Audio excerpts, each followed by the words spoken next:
आऊज़ु बिल्लाहि मिनश शैतानिर रजीम बिस्मिल्लाहिर रहमानिर रहीम। मग़फ़िरत के तलबगार सामीन, अस्सलामु अलैकुम वरहमतुल्लाहि वबरकातुहू। रब की रहमत से उम्मीद है आप सब बखैरियत भी होंगे और अपनी जन्नतों की तैयारियों में मसरूफ़ अमल भी।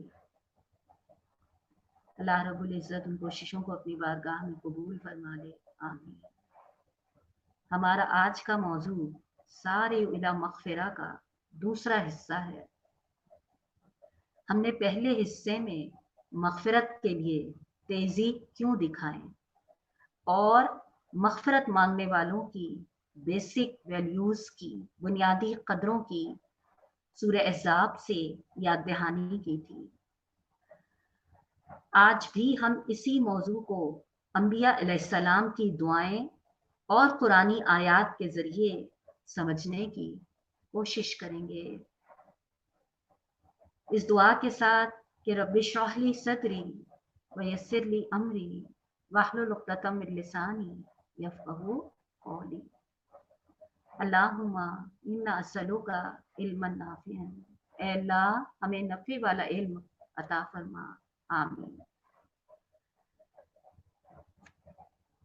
हमारा उन्वान था अल्लाह की रहमत किन लोगों के लिए है।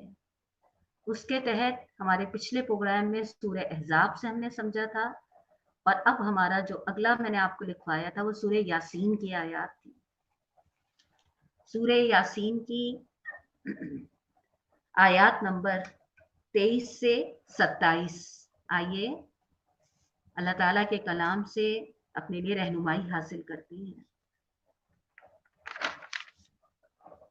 अऊज़ु बिल्लाहि मिनश शैतानिर रजीम बिस्मिल्लाहिर रहमानिर रहीम। अअत्तखिज़ु मिन दूनिही आलिहतन इन युरिदनिर रहमानु बिदुर्रिन ला तुगनि अन्नी शफ़ाअतुहुम शैअन वला युनक़िज़ून। इन्नी इज़्ज़न लफ़ी ज़लालिम मुबीन।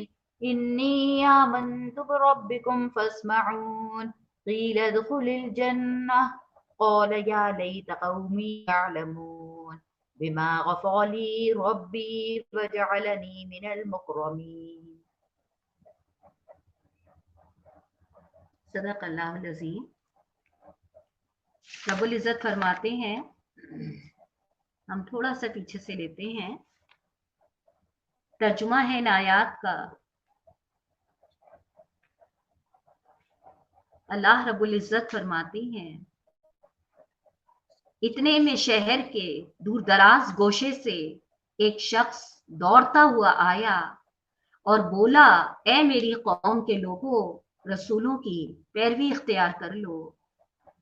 पैरवी करो उन लोगों की जो तुमसे कोई अजर नहीं चाहते और ठीक रास्ते पर हैं। आखिर क्यों ना मैं उस हस्ती की बंदगी करूं जिसने मुझे पैदा किया और जिसकी तरफ तुम सबको पलटकर जाना है। क्या मैं इसे छोड़कर दूसरे माबूद बना लूं? हालांकि अगर खुदाए रहमान मुझे कोई नुकसान पहुंचाना चाहे तो ना उनकी शफात मेरे किसी काम आ सकती है और ना वो मुझे छुड़ा सकते हैं। अगर मैं ऐसा करूं तो मैं सरी गुमराही में मुब्तला हो जाऊंगा। मैं तो तुम्हारे रब पर ईमान ले आया, तुम भी मेरी बात मान लो। आखिरकार उन लोगों ने उसे कत्ल कर दिया और उस शख्स से कह दिया गया कि दाखिल हो जा जन्नत में। उसने कहा, काश मेरी कौम को मालूम होता कि मेरे रब ने इस चीज की बदौलत मेरी मग़फ़िरत फरमा दी और मुझे बाइज्जत लोगों में दाखिल फरमा दिया। सदक़ल्लाहुल अज़ीम। सूरह यासीन कुरान की वो सूरत, क़ल्बे कुरान, जिसको कुरान का धड़कता हुआ दिल फरमाया। रहमतुल लिल आलमीन सल्लल्लाहु अलैहि वसल्लम ने फरमाया, अपने मरने वालों के सिरहाने सूरह यासीन पढ़ दो ताकि नसीहत का हक अदा हो जाए। सोचने वाली बात यह है कि नज़ा के आलम में अगर हमारे पास कोई सूरह यासीन पढ़ा होगा, नसीहत का हक तो जब अदा हो जब हमें कुछ समझ आ रही हो ना। अगर हमने अपनी जिंदगी में सूरह यासीन के पैगाम को समझा होगा तो जानकनी की उन घड़ियों में ये सूरह यासीन मेरी मदद के लिए, इरशाद रसूल सल्लल्लाहु अलैहि वसल्लम के मुताबिक, मरने वाले के सराहने सूरह यासीन पढ़ दो ताकि नसीहत का हक अदा हो जाए, तभी तो ये सूरत मुझे फायदा देगी ना। और दूसरी अहम तरीन बात आप ये देखिए कि रहमतुल लिल आलमीन ने एक मुसलमान पर दूसरे मुसलमान के जो हकूक रखे हैं, उन हकूकों में, बहुत सारे हकूकों में सबसे बड़ा हक क्या है? एक दूसरे को याद दहानी, नसीहत। और ये इतना अहम हक है कि सांस निकलने की घड़ियों तक कहा कि इस हक को अदा करते रहो। तो जरा सोचिए, जो दीन सांस की आखिरी घड़ियों तक एक मोमिन का दूसरे मोमिन पर यह हक वाजे कर रहा है, तो फिर सवाल ये बनता है कि ये जो हमारी दुनिया में इस वक्त सेहतमंद सांसों की घड़ियां हैं, क्या वाकई वहां पे भी हम एक दूसरे की अदा कर रहे हैं? बहुत सारे हकूक के रोने हम रोते हैं, मुआशरा भी रोता है, लेकिन रहमतुल लिल आलमीन ने जिस हक की तरफ इशारा करा है वो क्या है? मरने वाले के सिरहाने सूरह यासीन पढ़ दो ताकि नसीहत का हक अदा हो जाए। और मौलाना मरहूम ने बड़ा प्यारा जुमला लिखा है, उन्होंने कहा सूरह यासीन में झंझोड़ देने वाले मज़ामीन, दिल को अंदर से, दिल के ताले खोल देने वाले मज़ामीन है। और हम हैरानी की बात ये देखें कि यही सूरह यासीन हम में से कितने लोगों को अल्हम्दुलिल्लाह ज़बानी याद भी होती है। हम सातों मुबीने अपनी हाजात की तकमील के लिए भी पढ़ते हैं, लेकिन दरअसल जो सूरह यासीन का जो असल मकसद है कि इंसान का दिल जो है वो झंझोड़ दिया जाए और वो पलट आए अपने रब की तरफ और समझ ले उस पैगाम को। और उस पैगाम को समझाने के लिए आप सूरह यासीन को बगौर अगर मुताला करें तो आप हैरान होंगे, इसमें अल्लाह ताला ने कायनात के निजाम को बड़ी तफसील के साथ बयान किया। बल्कि मुझे याद है हमारे क्लास में एक प्राइमरी स्कूल की बच्चियां आती थी, तो उन्होंने कहा हमें तो ऐसा लगता है जैसे हम सूरह यासीन पढ़ते हुए किसी फिजिक्स और केमिस्ट्री और बायो की क्लास में बैठे हैं। तो मैंने कहा हकीकत यह है कि कोई भी दुनिया का इल्म ऐसा नहीं है जिसकी बुनियाद कुरान में मौजूद ना हो। ये तो हम मुसलमानों का अलमिया है कि जो किताब हमें दुनिया पे हुकूमत और दुनिया के खजाने मुसक्कर करने सिखाने आई थी, हमने उस किताब को सिर्फ मुर्दों की मगफरत और घरों में बरकत और तलावत का सिर्फ जरिया समझ लिया। बेशक इस किताब के फवाइद हैं, इस कलाम के फवाइद हैं, जो इससे हासिल करोगे ये वो देगा, लेकिन नाजिल करने वाले ने इस किताब का असल मकसद ये बताया है कि अपने रब से मुलाकात की तैयारी हो जाए और उन जन्नतों के वारिस बनने की तड़प पैदा हो जाए, और फिर ये छोटी सी जिंदगी उसी जद्दोजहद में गुजर जाए।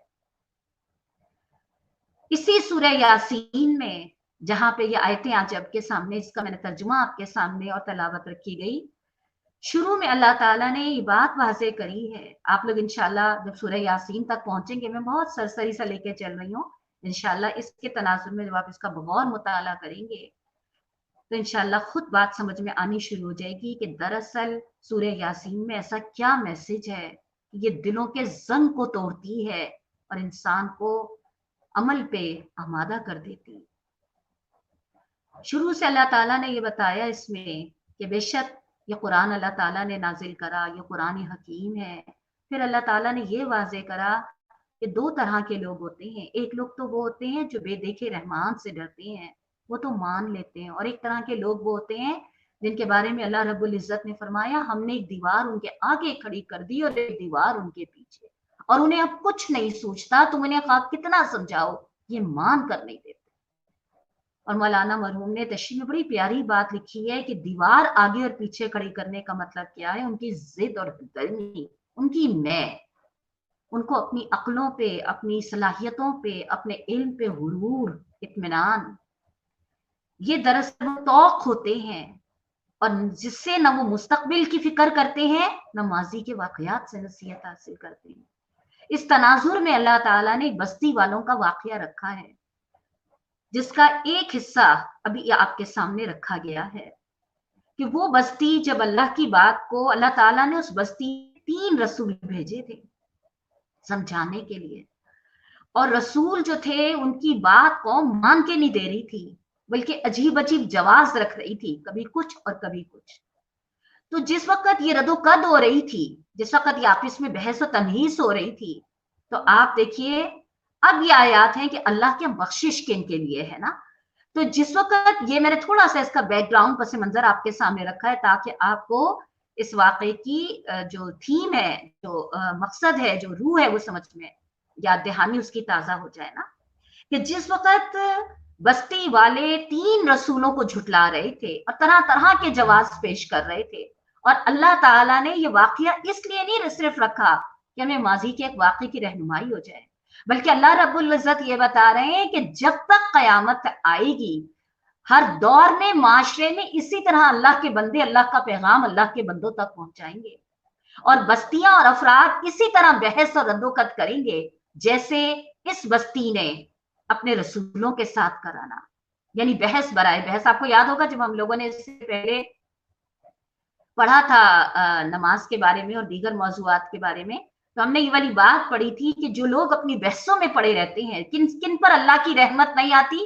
آپ کو یاد ہوگا مومن کا کردار پڑھا تھا اور منافق کا کردار پڑھا تھا نا, کہ جو بحثوں میں پڑے رہتے ہیں بات کو اس کی اصل سے سمجھنے کے بجائے چھوٹی چھوٹی بحثوں میں الجھتے رہتے ہیں اور اصل بات کی طرف نہیں آتے, انہیں اللہ ہدایت نہیں دیا کرتا. تو یہاں پہ بھی اللہ تعالیٰ نے اس بستی کا واقعہ قیامت تک ایمان لانے والوں کو کہ اس کی تلاوت کرو گے تو یہ بات سمجھو گے کہ جو سدھرنے والے لوگ ہوتے ہیں وہ ایک نصیحت سے بھی سدھر جاتے ہیں. یہ ایک مزاج ہے افراد کا بھی اور قوموں کا بھی. آج بھی میں اور آپ اللہ کا کلام کی طرف جب لوگوں کو بلاتے ہیں تو کچھ سمجھ لیتے ہیں, کچھ کے دل کے اندر اتر جاتی ہے, اور کچھ جو ہے وہ دائیں بائیں بحثوں میں الجھ جاتے ہیں. تو یہ جو ابھی میں آپ کے سامنے رکھ رہی ہوں واقعہ اس بستی کا, کہ اللہ کیا مغفرت کس کی ہے نا. یعنی 3 رسول اس بستی میں آئے اور لوگوں نے مان کر نہ دیا. اتنے میں کیا ہوا, اتنے میں شہر کے دور دراز گوشے سے ایک شخص دوڑتا ہوا آیا اور بولا, اے میری قوم کے لوگوں, رسولوں کی پیروی اختیار کر لو, پیروی کر لو ان لوگوں کی جو تم سے کوئی اجر نہیں چاہتے اور ٹھیک راستے پر ہیں. آخر کیوں نہ میں اس ہستی کی بندگی کروں جس نے مجھے پیدا کیا اور جس کی طرف تم سب کو پلٹ کر جانا ہے. اب ان آیتوں پہ تھوڑا سا اگر سوچیں تو پہلی بات تو یہ ذہن میں آتی ہے کہ جس شخص کا اللہ تعالیٰ یہاں کردار بتا رہے ہیں, کیونکہ اس شخص کی اللہ تعالیٰ نے خوشخبری دی تھی مغفرت کی, یہ ایک کہنا چاہیے ایک آئیڈیل ہمارے سامنے اللہ تعالیٰ رکھ رہے ہیں. آخر اس کے کریکٹر میں, اس کے کردار میں ایسی کیا چیز تھی جو اللہ نے قیامت تک اس شخص کا واقعہ قرآن میں محفوظ کر دیا. اور آپ محسوس کریے گا اور آپ غور کریے گا کہ اللہ تعالیٰ نے نہ اس شخص کا نام بتایا, نہ خاندان بتایا, نہ پارٹی بتائی, نہ ملک بتایا, نہ زبان بتائی, نہ نسل بتائی. اللہ تعالیٰ نے صرف اس کا وہ کردار بتایا ہے جس کی بدولت اللہ تعالیٰ نے اس کے لیے مغفرت کی خوشخبری رکھی. اس سے میرے اور آپ کے لیے کیا بات نکلی, اللہ تعالیٰ کو جو مطلوب ہے وہ صرف وہ کردار مطلوب ہے, بھلے وہ کسی دور کا, کسی نسل کا, کسی زبان کا, کسی بھی طبقے کا فرد ہو, لیکن اللہ کو جو بخشش کے لیے کردار مطلوب ہے وہ اللہ نے آیتوں میں بیان کرا. جس شخص کا اللہ تعالیٰ نے تذکرہ کرا ہے, آپ ایک ایک لفظ پہ اگر غور کریے, وَجَاءَ مِنْ أَقْصَى الْمَدِينَةِ رَجُلٌ يَسْعَىٰ قَالَ يَا قَوْمِ اتَّبِعُوا الْمُرْسَلِينَ. شہر کے دور دراز گوشے سے ایک شخص دوڑتا ہوا آیا. پہلی بات کیا نکلی, دور دراز سے آیا, اکیلا تھا, اور اس کے آنے کی رفتار کیا تھی, دوڑنے والی. ابھی ہم نے پچھلے پروگرام میں کیا پڑھا تھا, سارے الی مغفرہ, اللہ تعالیٰ اپنی جنت اور بخشش کی طرف دوڑنے کی دعوت دیتے ہیں. اس شخص کا بھی جس کا نہ نام ہے نہ خاندان ہے, اللہ تعالیٰ نے اس کے کردار کے جو پہلو نمایاں کرے ہیں, دور دراز سے کہیں سے آیا, اکیلا تھا, اور تیزی تھی اس کے اندر کہ جو حق مجھ تک پہنچا ہے میں اس حق کو آگے منتقل کر دوں. اس نے یہ نہیں سوچا کہ یہ قوم تو ایسی قوم ہے کہ 3 رسولوں کو جھٹلا چکی ہے, میں تو ایک عام سا بندہ ہوں, میری بات کیا سنے گی, نہیں, اس نے یہ بھی نہیں سوچا. اس سے کیا بات نکلتی ہے, जिस शख्स के अंदर मग़फ़िरत की सच्ची तड़प उतर जाती है, फिर उसके पास ये जवाज नहीं रहते कि उन्होंने फला आलिम की बात सुनी, उससे ना सुधरे, फला आलिम की बात सुनी, फला उससे ना सुधरे, तो मैं तो आम सी इंसान हूं, मेरी बात से क्या सुधरेंगे। नहीं, हमें नहीं मालूम कब किसके जुमले से अल्लाह किसके दिल के लिए हिदायत के रास्ते खुलते चले जाएगा। लिहाजा इस शख्स के किरदार से क्या बात निकल कर आई? अकेला था, हक अंदर उतरा हुआ था, तड़प थी पहुंचाने की, कोई हीला कोई जवाज नहीं उसने रखा कि मैं तो एक आम सा फर्द हूं, मेरी बात क्या लोग सुनेंगे। दूसरी बात आप ये देखिए वो कहता क्या है। मौलाना ने बड़ा अच्छा जुमला हाशिया नंबर 88 में 18 में लिखा है कि इस शख्स के इस जुमले में जो उसने कहा, इत्तबिउ मन ला यसलुकुम अजरन वहुम मुहतदून वमा लिया ला अबुदुल्लज़ी फतरनी व इलैहि तुरजऊन। हम तो इसको बहुत सादे अंदाज में पढ़ के चले जाते हैं, लेकिन मौलाना ने बड़ी प्यारी इसकी तशरीह लिखी है कि इस फिक्रे के दो हिस्से हैं। पहले हिस्से में दलील है और दूसरे हिस्से में हिकमत तबलीग का शाहकार है। पहले हिस्से में वो कहता है कि अपने पैदा करने वाले की बंदगी करना सरसल अक्ल और फितरत का तकाजा है। नामकूल बात अगर कोई है तो वो ये है कि आदमी उनकी बंदगी करे जिन्होंने उसे पैदा नहीं किया। और दूसरे हिस्से में वो अपनी कौम के लोगों को यह एहसास दिलाता है कि मरना आखिर तुमको भी है और उसी अल्लाह की तरफ जाना है जिसकी बात मानने में तुम्हें एतराज है। अब तुम खुद सोच लो कि उससे मुंह मोड़कर तुम किस भलाई की तवक्को कर सकते हो। जब इंसान कोई काम दिल से करता है ना, तो अक्ल भी काम कराती है, सुझाती है, और इंसान के जज्बात भी उसको रास्ता बनाना सिखाते हैं। आप देखिए, एक आम सा फर्द था, अल्लाह ताला ने उसकी क्वालिफिकेशन भी नहीं बताई, कितना पढ़ा लिखा था, कितनी सनदें थी, क्या डिग्री थी, कुछ नहीं। बस सिर्फ एक उसके किरदार की खूबी है, वो क्या है, उसके अंदर हक पहुंचाने की तड़प थी, उसके अंदर अल्लाह की बख्शिश हासिल करने की, जन्नत की तरफ जाने की तड़प थी।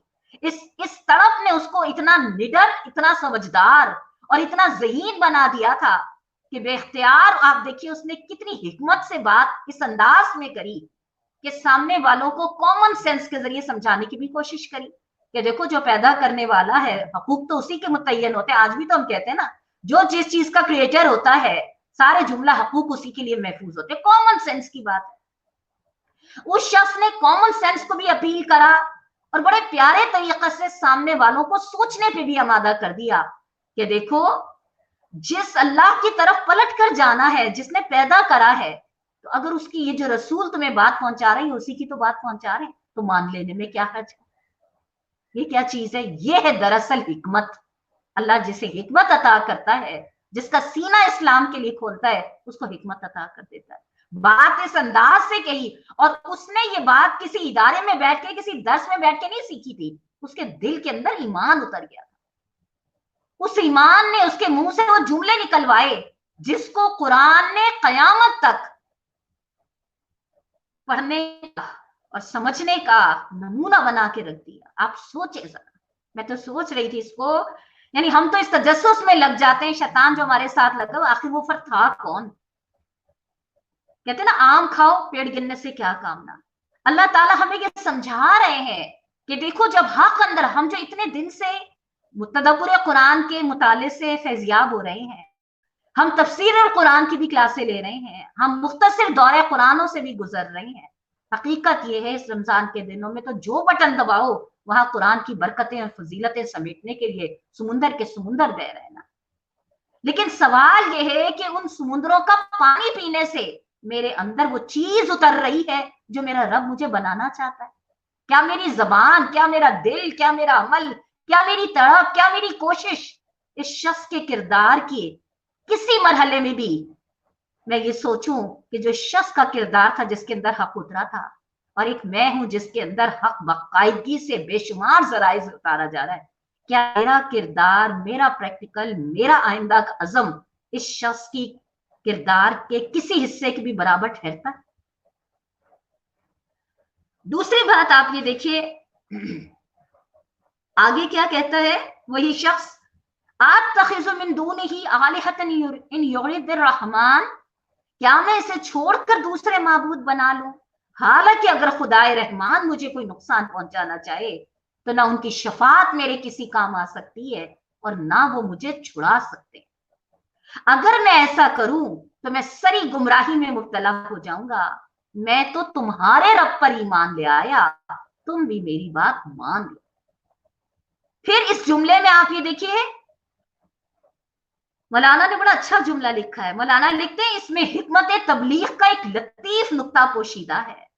ये कह के इस शख्स ने इन लोगों को यह एहसास दिलाया कि जिस रब पर मैं ईमान लाया हूं वो महज मेरा रब नहीं है बल्कि तुम्हारा रब भी है। उस पर ईमान लाकर मैंने ही गलती नहीं की बल्कि उस पर उसकी बात ना मानकर तुम गलती कर रहे हो। आपने गौर करा, जब अंदर कोई चीज उतरी है ना तो बेख्तियार मुंह से वही जुमले निकल रहे होते हैं। उस शख्स के अंदर ईमान उतरा हुआ था। किस तरह कह रहा है, किस तरह समझा रहा है कि देखो जिस रब पर मैं ईमान लाया हूं ये तुम्हारा पैदा करने वाला है ना। ये बिल्कुल ऐसा है जैसे हम कभी कभी अपने बच्चों को समझाते हैं ना, बेटा ये तुम्हारा अपना घर है ना, अपने घर को तो कोई नहीं खराब किया करता ना। अपनायत का एहसास दिला के उनको ये चीज बावर कराते हैं कि ये चीज तुम्हारी अपनी है, लिहाजा इसको खराब करने का क्या फायदा होगा। इस शख्स के जुमले में मैं तो तुम्हारे रब पर ईमान लाया। वो रब किसका है? अल्हम्दुलिल्लाह रब्बिल आलमीन। वो मेरा और आपका भी तो रब। जिस रब को इस शख्स ने मान कर ये गवाही दी थी उसी रब को तो मैंने और आपने भी माना है। लेकिन सच सच सोचिए, जिस दर्जे की गवाही इस शख्स ने अपने अमल से अपने रब मानने की दी, क्या हमारी जिंदगियां भी उस रब को मानने की उसी दर्जे गवाही दे रही हैं? दूसरा जुमला आप ये देखिए, उसने क्या कहा, खुदाए रहमान मुझे कोई नुकसान पहुंचाना चाहे। आप जब सूरह यासीन पढ़ेंगे तो आप लोग देखिएगा, ये जो कौम थी ना जिसने 3 रसूलों की बात नहीं मानी थी, वो कौम रसूलों की बात नहीं मान रही थी बल्कि क्या कह रही थी, खुदाए रहमान ने हरगिज कोई चीज नाजिल नहीं करी। इसका मतलब क्या है, वो कौम जो रसूलों की बात नहीं मान रही थी, खुदाए रहमान को खुदाए रहमान मानती थी। सूरह बकरा में आप लोगों ने अगर उसको तदब्बुर के साथ पढ़ा हो तो मौलाना ने वहां बड़ी अच्छी बात लिखी है। मौलाना कहते हैं हम लोग समझते हैं शायद पहले की, चाहे वो कुरैश मक्का हो या चाहे वो हज़रत इब्राहिम के दौर की मुशरिक सोसाइटियां हो, शायद ये लोग अल्लाह को नहीं मानती थी। नमरूद जैसा शख्स, मौलाना लिखते हैं कदीम तरीन जमाने से तमाम मुशरिक सोसाइटियों की ये मुश्तरक वो रही है, मामला रहा है कि उन्होंने अल्लाह को तो माना है लेकिन अल्लाह की नहीं मानी। वो जो कल हम पढ़ रहे थे ना, मुस्लिम और मोमिन, अल्लाह को तो मानते हैं, अल्लाह की नहीं मानते। बिल्कुल इसी तरह नमरूद जो था, जिसके बारे में आपने पूरी सूरह बकरा पढ़ी, वो ये नहीं कहता था कि अल्लाह नहीं है, वो कहता था जिस जगह पे मैं हुक्मरान हूं यहां मेरी हुकूमत चलेगी। जैसे हम कहते हैं मेरी जिंदगी है, मेरी मर्जी है, मेरा घर है, मेरी मर्जी है। हालांकि हकीकत यह है मेरा है ही क्या, सांस तक तो मैं अपनी मर्जी से ले नहीं सकती। तो दरअसल ये बात ज़हन में रखिएगा कि खुदाए रहमान वो कौम भी खुदा को मान रही थी मगर रसूलों के पैगाम को क्यों नहीं मान रही थी? इसलिए कि उनके जो ख्वाहिशात थी उस पर उनको लगता था जर पड़ रही। तो जो जुमला वो इनकार करने वाली कौम अल्लाह ताला के बारे में इस्तेमाल कर रही थी, इस शख्स ने भी वही जुमला इस्तेमाल करा। उन्होंने कहा खुदाए रहमान मुझे अगर कोई नुकसान पहुंचाना चाहे तो उनकी शफात मेरे किसी काम आ सकती है और ना वो मुझे छुड़ा सकते हैं। इससे आप समझ लीजिए, खुदाए रहमान को खुदाए रहमान अगर हम ईमान लाने वाले मानते हैं तो खुदाए रहमान को खुदाए रहमान तो कुरैश मक्का भी मानते थे, हजरत इब्राहिम के दौर की मुशरिक सोसाइटियां भी मानती थी। फिर मसला क्या था? असल मसला ये था, जिस खुदाए रहमान को खुदाए रहमान कह रहे हो उसके अहकाम को भी, उसके आगे भी सर झुका। ये असल खुदाए रहमान को खुदाए रहमान मानना है ना। अगर वो खुदाए रहमान है तो उसके हर रहमत, लिहाजा फिर चून चरान करने का हक ही नहीं रहता। आखिरकार उन लोगों ने, अब आप देखिए उसके बाद बीच का कुरान ने तफसील नहीं बयान करी, बस उसके वो जो कहते हैं ना सुनहरी अल्फाज जो कयामत तक मेरे और आपके लिए एक नमूना है, एक जिनके अंदर हक उतरता है उनके लिए एक मॉडल है कि हक उतरने वाले इंसानों का कैरेक्टर اور उनका मामला कैसा हो जाता है। उसके बाद बीच की सारी तफसीलात अल्लाह ताला ने बयान नहीं करी। अगला जुमला क्या है, क़ीलत खुलिल जन्ना क़ाल या लैता क़ौमी यालमून बिमा गफ़र ली रब्बी वजअलनी मिनल मुकरमीन। आखिरकार उन लोगों ने उसे कत्ल कर दिया। ये जो जुमला है विद इन ब्रैकेट्स में, ये क्या बता रहा है कि बीच में एक बड़ा रद्दोकद हुआ होगा कौम के और इस फर्द के दरमियान, ऐसे नहीं कौम ने, लेकिन बिल आखिर हुआ क्या, उसी कौम ने उसे कत्ल कर दिया। क्या करती हैं कौमें, यही तो करती हैं। आज भी हमारे दरमियान क्या हो रहा है कि कुछ बस नहीं चलता तो ज्यादा से ज्यादा जो बस चलता है वो ये है कि हम तुम्हें जान से मार देंगे, तुम्हारी जान ले लेंगे। उस शख्स के साथ भी कौम ने क्या करा, कत्ल कर दिया।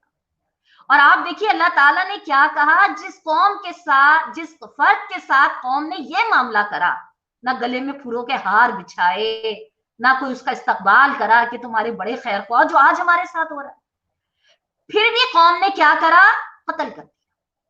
अल्लाह ताला ने क्या कहा उस शख्स के बारे में, बज़ाहिर हम अगर देखते हमें लगता है वो शख्स तो नाकाम चला गया ना उसकी दावत किसी ने सुनी, ना उसकी तारीफ वाबा किसी ने करी, ना उसको किसी ने उसकी बात को माना। जैसे आज हम समझते हैं कि जो लोग हमारी खिदमत, मुझे किसी ने कहा था ना बड़ा अच्छा, जो खिदमत एनजीओ काम करती है, उन्होंने उसके बारे में बड़ा अच्छा एक जुमला लिखा था। उन्होंने कहा अलखिदमत वालों के काम करने की मिसाल ऐसी है जैसे गरीब रिश्तेदार, जिनको मुसीबत के वक्त में सर भी बिठा दिया जाए, लेकिन जब सहूलत का वक्त हो जाए तो उनको किनारे लगा दिया जाए। यानी जब अपनी जरूरत है तब तो सारी जरूरतों के लिए उन्हीं की तरफ आंखें उठती हैं, और जब जरूरत खत्म हो जाती है और मामले दूसरे आ जाते हैं तो फिर निगाहें दूसरी तरफ जाके लग जाती हैं। और लोगों के पैमाने क्या होते हैं, आप लोग तो नाकाम है, 70 साल से आप लोग नाकाम है। आप देखिए इस शख्स का जो वाकया अल्लाह ताला बता रहे हैं, बज़ाहिर दुनिया की हम आंख से पैमानों से देखें तो जिस शख्स को कत्ल कर दिया हम कहेंगे वो तो नाकाम गया, उसकी बात को तो कौम ने सुना नहीं। इसीलिए अल्लाह ताला ने फौरन वो जुमला लिख दिया, क़ीलत खुलिल जन्ना। ये बात जहन में रखिएगा, जन्नत की खुशखबरियां आखिरत में हिसाब किताब के बाद दी जाती हैं, लेकिन बहुत चंद अशखास ऐसे हैं जैसे असहाबे अशरे मुबश्शिरा, बहुत चंद अफराद ऐसे हैं जिनको दुनिया की जिंदगी में जन्नत की बशारतें दे दी जाती हैं। अशरे मुबश्शिरा के नाम तो फिर भी हमें रिवायात से अल्हम्दुलिल्लाह मिल जाते हैं, लेकिन ये शख्स जिसकी खुशखबरी कुरान में कयामत तक के लिए अल्लाह ने मौजूद रखी है, इसका तो नाम भी नहीं पता कौन था, बस किरदार पता है कि अगर तुम जन्नत की खुशखबरी लेना चाहते हो तो ये किरदार अपने अंदर पैदा करो। क्या कहा अल्लाह ने, क़ीलत खुलिल जन्ना, कह दिया गया उससे कि दाखिल हो जा जन्नत में। अब देखिए जरा वो जुमला क्या कहता है, अब जरा एक एक जुमले को ना महसूस करिए। मुझे लगता है बाज़ जगह मेरे अल्फाज जो मैं अक्सर आपसे कहती हूँ ना, अल्लाह ताला के जुमलों की उस तरह वजाहत नहीं कर पाते। क़ीलत खुलिल जन्ना, कह दिया गया उससे दाखिल हो जा जन्नत में। उसने क्या कहा, क़ाल या लैता क़ौमी यालमून, काश मेरी कौम को मालूम होता कि मेरे रब ने किस चीज की बदौलत मेरी मग़फ़िरत, बिमा गफ़र ली रब्बी वजअलनी मिनल मुकरमीन, मेरे रब ने किस चीज की बदौलत मेरी मग़फ़िरत फरमा दी और मुझे बाइज्जत लोगों में दाखिल फरमा दी। महसूस करा आपने? मेरा दिल चाहता है हम थोड़ा सा रुक जाए, जरा एक लम्हे के लिए उस खुशनसीब शख्स की इमेजिनेशन करिए और जरा तस्वुर कीजिए कि वो शख्स जो दुनिया के पैमानों से नाकाम गया, कत्ल कर दिया गया, अल्लाह ने उसको कितनी जल्दी खुशखबरी दी। इसके बारे में मौलाना ने बड़ी अच्छी तफसील लिखी है हाशिया नंबर 22 और हाशिया नंबर 23 में, आप लोग इसको जरूर पढ़ लीजिएगा। इसमें बड़ी अच्छी रहनुमाई दी है उन्होंने। यानी शहादत नसीब होते ही उस शख्स को जन्नत की बशारत दे दी गई। जूं ही कि वो मौत के दरवाजे से गुजर कर दूसरे आलम में पहुंचा, फरिश्ते इसके इस्तकबाल को मौजूद थे और उन्होंने उसे खुशखबरी दे दी कि फिरदौस बरी इसकी मुंतजिर है। क्या बात, पहली बात निकल कर आई 23 हाशिया पढ़ने से पहले, शहादत। आप मुझे बताइए, वो शख्स को तो कत्ल कर दिया गया था, हम उसे शहादत की मौत कहेंगे? मुझे यहाँ पे सूरह बकरा में मौलाना ने एक जगह बड़ा प्यारा अच्छा जुमला लिखा है। मौलाना कहते हैं अल्लाह के रास्ते में होने वाली जदोजहद में जो मौत आती है, चाहे वो बिस्तर पे आए, मैदान जंग में आए, चाहे वो एक्सीडेंट में आए, चाहे वो किसी वबा का शिकार होकर आए, मौत अल्लाह के जदोजहद करते हुए आती है, वो शहादत की मौत होती है। اور اس موت میں انسان کو اتنی بھی تکلیف نہیں ہوتی جتنی چونٹی کے کانٹے کی تکلیف ہوتی، اور وہ موت جو 27ویں شب کو بھی آ جائے. اب آپ سوچئے گا ذرا، ہم نے اچھی موت کے کیا معیارات بنا رکھے ہیں. 27ویں شب کو جو موت آئی وہ بڑی باسعادت موت تھی. مدینے کی جو موت آئی بڑی باسعادت موت تھی، ہے نا. آپ غور کریے گا ہمارے پیارے نبی اور صحابہ کرام کے جو دعائیں ہیں، اس میں جو دعائیں ہمارے پیارے نبی مانگا کرتے تھے، اللہم انی اسلوک حیات سعادتن و موت شہادت، اللہ مجھے سعادت کی زندگی اور شہادت کی موت نصیب فرما. نہ مدینے کی موت مانگی، نہ رمضان مانگی، نہ چاند رات کی موت مانگی، مجھے سعادت کی زندگی اور شہادت کی موت نصیب فرما. آج شہادت کی موت، اور یہ بات یقیناً آپ کے علم میں ہوگی، میں صرف یاد دہانی کے لیے رکھ رہی ہوں. شہادت کا لفظ سنتے ہی ہم بہنوں میں صرف جینڈر کے لحاظ سے میل آتے ہیں کہ صرف مردوں کو ہی نصیب ہوتی ہے، حالانکہ اسلام کے لیے سب سے پہلی شہادت کا اعزاز پانے والی خاتون حضرت سمیہ رضی اللہ تعالیٰ عنہ. ایک غیر مسلم گھر میں آ کے سینے پہ برچھی مارتا ہے اور اس خاتون کے الفاظ روایات میں محفوظ کر دیے گئے، رب کعبہ کی قسم میں کامیاب ہوں. اس کا جنازہ کتنا بڑا تھا یا کوئی بھی نہیں تھا، لیکن اس کے وہ یقین بھرے جملے، رب کعبہ کی قسم میں کامیاب ہوں. دراصل کامیابی کیا ہے کہ جس رب نے یہ زندگی دی، میں نے اپنی زندگی کی آخری سانس اس رب کی گواہی دیتے ہوئے گزاری. میں یہ پڑھتے ہوئے سوچتی ہوں، اگر ہمارے اور آپ کے جنازے مدینے میں بھی اٹھتے ہیں، 27ویں شب کو بھی اٹھتے ہیں، تو کیا ہم اتنے یقین سے کہہ سکیں گے کہ رب کعبہ کی قسم ہم کامیاب ہو گئے؟ سوچنے والی بات ہے. کون سی موت؟ شہادت کی موت. پھر دوسری بات آپ یہ دیکھیے جو 23 کے حاشیے میں مولانا نے لکھی ہے کہ جس قوم نے اس کو قتل کر دیا تھا، وہ شخص ابھی بھی اپنی قوم کے بارے میں کیا کہہ رہا ہے. 23 کا حاشیہ دیکھیے. یہ اس مرد مومن کے کمال اخلاق کا ایک نمونہ ہے کہ جن لوگوں نے اسے ابھی ابھی قتل کیا تھا، ان کے خلاف کوئی غصہ اور جذبہ انتقام اس کے دل میں نہ تھا کہ وہ اللہ سے ان کے حق میں بد دعا کرتا. اس کے بجائے وہ اب بھی ان کی خیر خواہی کیے جا رہا تھا. مرنے کے بعد اس کے دل میں اگر کوئی تمنا پیدا ہوئی تو وہ بس یہ تھی کہ کاش میری قوم میرے انجام نیک سے باخبر ہو جائے اور میری زندگی سے نہیں تو میری موت ہی سے سبق لے کے راہ راست اختیار کر لے. وہ شریف انسان اپنے قاتلوں کے لیے بھی جہنم نہیں چاہتا تھا، بلکہ یہ چاہتا تھا کہ وہ ایمان لا کر جنت کے مستحق بنے. اس کی تعریف کرتے ہوئے حدیث میں ارشاد ہوا، اس شخص نے جیتے جی بھی اپنی قوم کے ساتھ خیر خواہی کی اور مر کر بھی. اس واقعے کو بیان کر کے اللہ تعالیٰ دراصل یہ بات سمجھا رہے ہیں کہ پیارے نبی صلی اللہ علیہ وسلم اور ان کے ساتھی اہل ایمان بھی تمہارے سچے خیر خواہ ہیں. تمہاری تمام تکلیفوں کے باوجود وہ تمہارے خلاف کوئی جذبہ انتقام نہیں رکھتے. ان کو دشمنی تم سے نہیں ہے بلکہ تمہاری گمراہی سے ہے. بظاہر یہ خطاب قریش مکہ کی طرف ہو رہا ہے، لیکن یہ ہر دور کے اہل باطل کے لیے اور اہل ایمان کے لیے رہنمائی ہے. اس کے علاوہ مولانا نے ایک بڑا اچھا جملہ لکھا ہے، میں اس کو بھی ساتھ پڑھتی چلی جاؤں. یہ آیت منجملہ ان آیات کے ہے جن سے مرنے کے بعد کی زندگی یعنی قبر کی زندگی کا واضح ثبوت ملتا ہے. اس سے معلوم ہوتا ہے کہ مرنے کے بعد سے قیامت تک کا زمانہ ختم ہو جانے والا نہیں ہے، بلکہ اس زمانے میں جسم کے بغیر روح زندہ رہتی ہے، کلام کرتی ہے، جذبات اور احساسات رکھتی ہے، اور اہل دنیا کے ساتھ اس کی دلچسپیاں باقی رہتی ہیں. اگر یہ نہ ہوتا تو مرنے کے بعد اس مرد مومن کو جنت کی بشارت کیسے دی جاتی اور وہ اپنی قوم کے لیے تمنا کیسے کرتا کہ کاش وہ اس کے انجام نیک سے باخبر ہو جائے. میں نے یہ چیز اس لیے بھی آپ کے سامنے رکھی ہے کہ مسلمانوں میں سے ہی بہت سارے لوگوں کا یہ عقیدہ موجود ہے اور لوگ اس میں بڑی بحث کرتے ہیں کہ مرنے کے بعد تو انسان ختم ہو جاتا ہے. قبر کی زندگی کو اور بڑے منہ کھول کھول کے کہتے ہیں کہ بتاؤ قرآن میں کہاں یہ لکھا ہوا ہے کہ مرنے کے بعد قبر کی زندگی بھی کوئی زندگی ہے. وہ قبر کی جو یہ ہے اس کا انکار کر رہے ہوتے ہیں. تو مولانا نے یہاں بڑا اچھا یہ بتایا ہے کہ دراصل مرنے کے بعد جو قبر کی زندگی، بے شک جسم تو کیڑوں کے خوراک بن جاتا ہے لیکن روح زندہ رہتی ہے، احساسات رکھتی ہے. میں اسی لیے کہا وہ جو ہم اللہ کے پیارے نبی صلی اللہ علیہ وسلم کے پڑھتے ہیں نا کہ فلاں قبر پہ عذاب ہو رہا تھا، پیچھے فلاں نے جب بسم اللہ پڑھی تو اس عذاب کو روک دیا گیا. کہنے کا مقصد کیا ہے کہ یہ سمجھنا، اور اس میں جو یہاں تک ہے نا کہ ایک قبر پہ عذاب آ رہا ہو تو پڑوس والی قبر جو ہے وہ بھی اس عذاب کی شدت کو محسوس کر رہی ہوتی ہے. مجھے آج بھی یاد آتا ہے، میں ایک گورکن کا پڑھ رہی تھی، اس نے کہا جب میں قبروں کے لیے زمین کھودتا ہوں تو بازے زمین میں میرے پیر نہیں رکھے جاتے، زمین سے اتنی گرمائی نکل رہی ہوتی، یعنی برابر کی قبر پہ عذاب آ.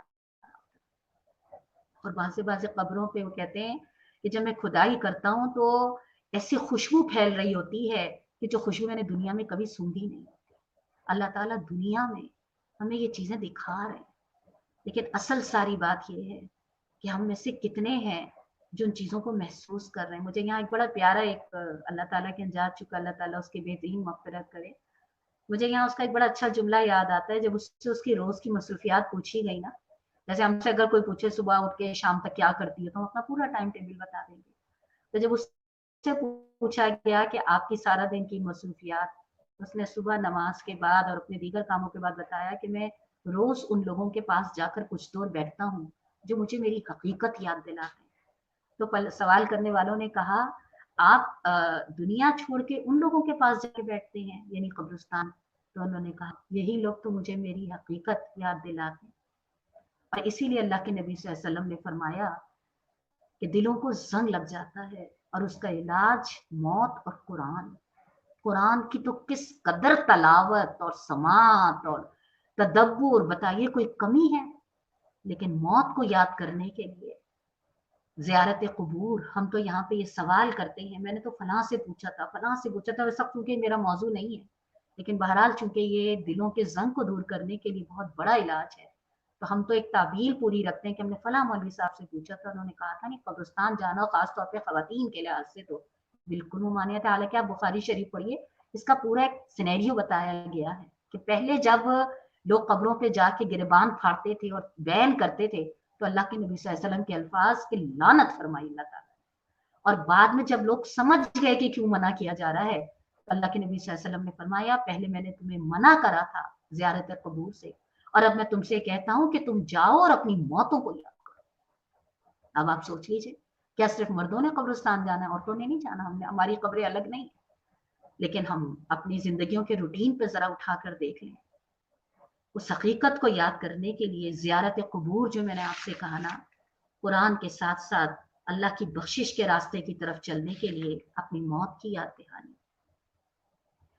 دوسری بات، بس میرا موضوع چونکہ آ رہا ہے لیکن ایک اہم ترین بات جو اس میں تھی، پڑھنے کی حد تک تو میں نے پڑھ دی اور آپ نے بھی سن لی، کہ آپ یہ دیکھیے کہ جس قوم نے اس کو قتل کر دیا وہ پھر بھی اپنی قوم کے ساتھ خیر خواہی کر رہا ہے.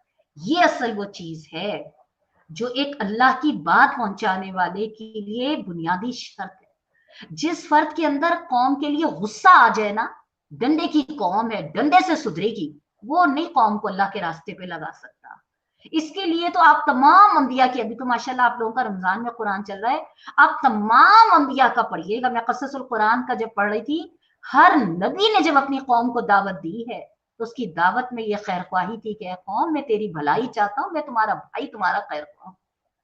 اگر ہمارے دل میں اپنی قوم کے لیے غصہ اور نفرت ہوگی نا تو باوجود اللہ تعالیٰ کے الفاظ کے قوم کے دل نہیں کھلے. لیکن اگر ہمارے دل میں اپنی قوم کے لیے رحم ہوگا، ترس ہوگا، آپ دیکھیں نا کیا ہوتا ہے اپنے بچوں کے لیے دل میں رحم ہوتا ہے نا، کتنی نافرمانی کر رہے ہوتے ہیں لیکن دل میں اندر رحم ہوتا ہے، کاج سمجھ. غصہ کہاں آتا ہے؟ جہاں محبت نہیں، جہاں محبت ہوتی ہے وہاں ترس آتا ہے، رحم. لہٰذا جس کی بخشش اللہ کیا ہوگی، اس کی صفت کیا بتائی؟ اللہ کی مخلوق کے لیے اس کے اندر خیر خواہی ہوتی ہے، بے غرضی ہوتی ہے، اپنا کوئی فائدہ نہیں ہوتا، صرف ایک ہی غرض ہوتی ہے کہ کسی طرح یہ بندے اللہ سے جڑ جائیں. اور اسی لیے اس شخص نے مرنے کے بعد بھی آپ سوچئے جس قوم نے قتل کر دیا اس نے مرنے کے بعد بھی ان کے لیے کیا کہا، کاش میری قوم میرے انجام سے سبق سیکھ لے کہ کس طرح سے میرے رب نے میری مغفرت کری ہے، اور میری زندگی میں میرے پیغام سے نہیں تو میرے مرنے کے بعد اس خوشخبری سے اس رب کے راستے پر آ جائے۔ یہ ہے قوم کے ساتھ خیر خواہی کا بے غرضانہ ایک مثال اور رویہ۔ اللہ کرے میں اور آپ اس درجے نہ صحیح لیکن کسی درجے تو اللہ سے بخشش حاصل کرنے کے لیے اپنے اندر اس کردار کو پیدا کر سکیں کہ جو کر رہے ہیں اپنے رب کی رضا کے لیے کر رہے ہیں، ہم بندوں سے کوئی اجر نہیں چاہتے اور ہم کسی صورت بھی ناکام نہیں۔ اب ہماری اگلی آیت سورہ انفال،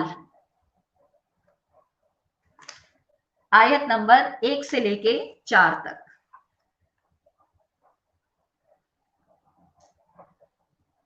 بسم اللہ الرحمن الرحیم یسألونک عن الانفال قل الانفال للہ والرسول فاتقوا اللہ واصلحوا ذات بینکم واطیعوا اللہ ورسولہ ان کنتم مؤمنین انما المؤمنون الذین اذا ذکر اللہ وجلت قلوبهم وَإِذَا تُلِيَتْ عَلَيْهِمْ آيَاتُهُ زَادَتْهُمْ إِيمَانًا وَعَلَى رَبِّهِمْ يَتَوَكَّلُونَ الَّذِينَ يُقِيمُونَ الصَّلَاةَ وَمِمَّا رَزَقْنَاهُمْ يُنْفِقُونَ أُولَئِكَ هُمُ الْمُؤْمِنُونَ حَقًّا لَهُمْ دَرَجَاتٌ عِندَ رَبِّهِمْ وَمَغْفِرَةٌ وَرِزْقٌ كَرِيمٌ۔ رب العزت فرماتے ہیں سورہ انفال کی آیات، تم سے انفال کے متعلق پوچھتے ہیں، کہو یہ انفال تو اللہ اور اس کے رسول صلی اللہ علیہ وآلہ وسلم کے ہیں، بس تم لوگ اللہ سے ڈرو اور اپنے آپس کے تعلقات درست کرو، اللہ اور اس کے رسول صلی اللہ علیہ وآلہ وسلم کی اطاعت کرو اگر تم مومن ہو۔ سچے اہل ایمان تو وہ لوگ ہیں جن کے دل اللہ کا ذکر سن کر لرز جاتے ہیں، اور جب اللہ کی آیات ان کے سامنے پڑھی جاتی ہیں تو ان کا ایمان بڑھ جاتا ہے، اور وہ اپنے رب پر اعتماد رکھتے ہیں، جو نماز قائم کرتے ہیں اور جو کچھ ہم نے ان کو دیا ہے اس میں سے ہمارے راستے میں خرچ کرتے ہیں۔ ایسے ہی لوگ حقیقی مومن ہیں، ان کے لیے ان کے رب کے پاس بڑے درجے ہیں اور قصوروں سے درگزر۔ صدق اللہ العظیم۔ یہ آیات سورہ انفال کی۔ سورہ انفال کا مطالعہ کرتے ہوئے محسوس کریے گا جو آیات بخشش کے حوالے سے ہیں اس سے پہلے اللہ تعالیٰ نے جو انفال کا تذکرہ کرا ہے، یہ ایک بڑا اہم موقع ہے، بڑا اہم مقام ہے قرآن کا، جہاں پہ اللہ تعالیٰ نے مسلمانوں کے جو جنگی معاملات ہیں، یعنی مسلمان کی جو جنگ ہوتی ہے وہ بھی کس اصلاح کے لیے ہوتی ہے، اور پھر جنگ کے جو قوانین، یعنی اگر میں آپ سے کہوں کہ سورہ انفال جو ہے وہ ہماری خارجہ پالیسی کے بھی کچھ رولز کو نمایاں کرتی ہے، سورہ انفال جو ہے وہ مسلمانوں کی جنگ کے بھی کچھ جو اصول ہیں ان کو نمایاں کرتی ہے، مقاصد بیان کرتی ہے، تو کوئی کچھ غلط نہ ہوگا۔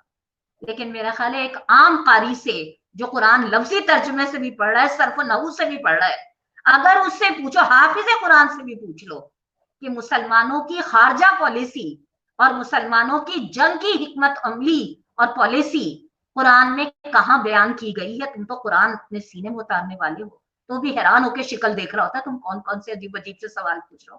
تم مجھ سے یہ پوچھ لو کہ زیر زبر کہاں ہے، تم مجھ سے یہ پوچھ لو کہ قلقلہ کہاں ہے، لیکن تم مجھ سے یہ مت پوچھو کہ خارجہ پالیسی اور یہ فوجی حکمت عملی، اوپر سے گزر جاتی ہے بات۔ اللہ رب العزت نے قرآن کو دنیا پہ حاکمیت کے لیے بھیجا ہے، اور جب دنیا کے درمیان قومیں جیتی ہیں تو ان کے درمیان آپس میں انٹرنیشنل لاز بھی پاس کیے جاتے ہیں، ان کے درمیان جنگی حکمت عملی اور معاہدے بھی کیے جاتے ہیں۔ अल्लाह रब्बुल इज्जत के कुरान में वो सारी तफसीलात मौजूद है, पढ़ने वाले उसको उस अंदाज में समझ लें। बात हो रही थी अल्लाह ताला जिन लोगों के बारे में फरमा रहे थे कि सच्चे अहले ईमान तो वो लोग हैं। आयत नंबर 2 ना, इन्नमल मुमिनून अल्लज़ीना इज़ा ज़ुकिरल्लाह वजलत कुलूबुहुम व इज़ा तुलियत अलैहिम आयातुहु ज़ादतहुम ईमानन व अला रब्बिहिम यतवक्कलून। सच्चे अहले ईमान वो हैं कि अल्लाह की आयात सुन के लरस जाते हैं, और जब अल्लाह की आयात उनके अल्लाह का जिक्र सुन के लरस जाती हैं, और जब अल्लाह की आयात उनके सामने पढ़ी जाती है तो उनका ईमान बढ़ जाता है। यहाँ पे अल्लाह ताला ने सच्चे अहले ईमान की इस सिफ्त को क्यों वाज़े करा? इससे पहले वाली जो पहले नंबर की आयत है, इस सिनेरियो में इसको समझेंगे तो बात बहुत अच्छी तरह समझ में आ जाएगी। आप गौर करिएगा ये अनफाल है क्या? जब मुसलमान अल्लाह के दीन के लिए जंग करता है, जिद्दोजहद करता है। अच्छा, इस सिलसिले से ये बात भी वाज़े रख दूं, बड़ी प्यारी जबरदस्त एक किताब है अल्लाह के नबी सल्लल्लाहु अलैहि वसल्लम की हिकमत इनकलाब। आप उसको पढ़ के देखिएगा। भी रमजान में आगे लैलतुल क़द्रें आएंगी ना, बेहतरीन मौक़े हैं हमारे पास इस्तिफ़ादा करने के।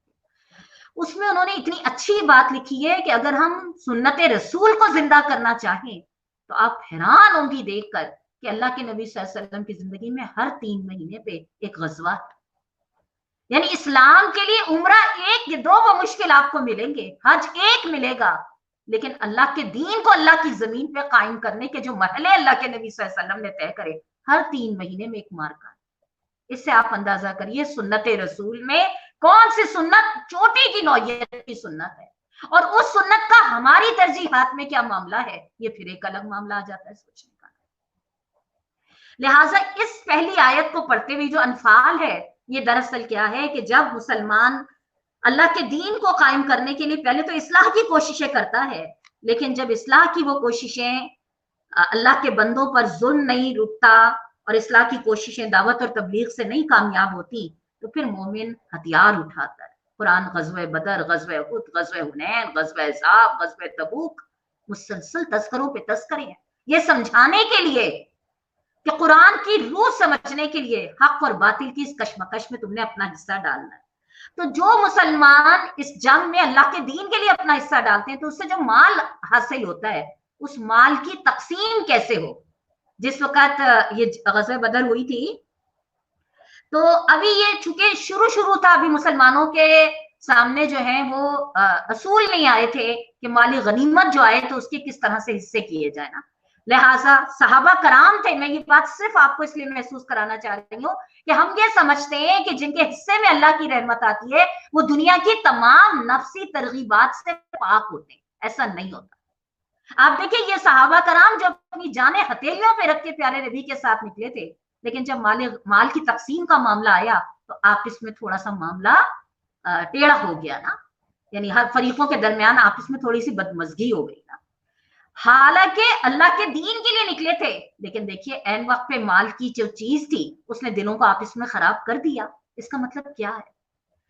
ये सोचना कि जो जन्नत की बख्शिश मांगने वाले लोग हैं उनके अंदर तो कोई दुनिया की जरूरियात की हाजित या माल की तमा आएगी नहीं, ऐसा बिल्कुल भी नहीं आएगी।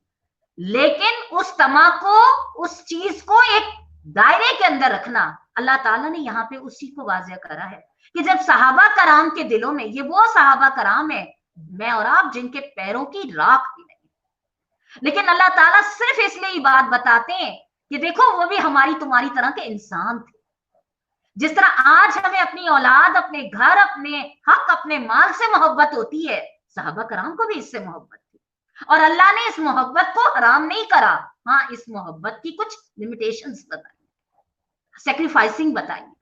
लेकिन ये कहना जैसा कि हम कहते हैं भाई आप तो अल्लाह रसूल की इतनी बातें पढ़ती हैं, आपको तो इन चीजों की होनी चाहिए। जो हक या जो मकाम अल्लाह ताला ने मरगूबात नफ्स का रखा है वो हर इंसान के अंदर। हाँ, ये जरूर बात है, इंसान उनकी मोहब्बत में हदूद से आगे निकल जाता है, जो उसको बार बार समझाने की जरूरत पड़ती है। लिहाजा यहाँ पे भी आप ये देखिए कि वो कमाल दर्जे के सहाबा जिनको दुनिया में अशरा मुबशरा की खुशखबरी दे दी गई, आप कुरान में जगह जगह पढ़िएगा, बड़ा अहम नुक्ता है ये।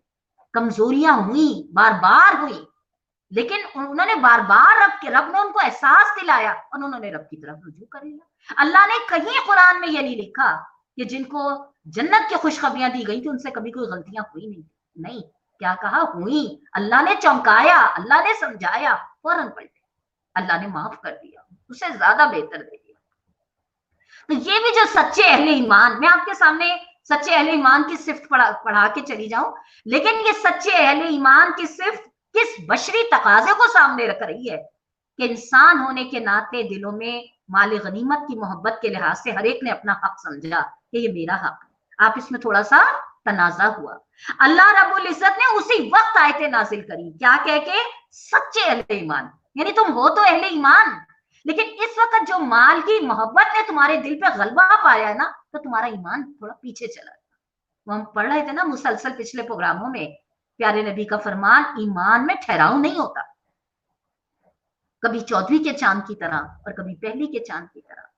तो अल्लाह ने इसलिए फिर जिन लोगों को बख्शिश की खुशखबरी दी है, उनको अल्लाह ताला ने ये कह के बात शुरू करी है कि सच्चे अहले ईमान तो वो हैं। इसका मतलब है अहले ईमान झूठे भी होते हैं, सच्चे भी होते हैं। अल्लाह ताला के नजदीक सच्चे अहले ईमान वो हैं जिनके दिल अल्लाह का जिक्र सुनकर लरज जाते हैं। यानी अब जो अल्लाह ताला की रहनुमाई सामने आती है तो वो उसको ये सोच के नहीं, तलावत करके नहीं गुजर जाते, भाई माशाल्लाह एक एक लफ्ज का सवाब, वो तो अपनी जगह है, लेकिन उस आयत में जो उनके लिए पैगाम रब की तरफ से आता है वो अंदर से फौरन कांपते।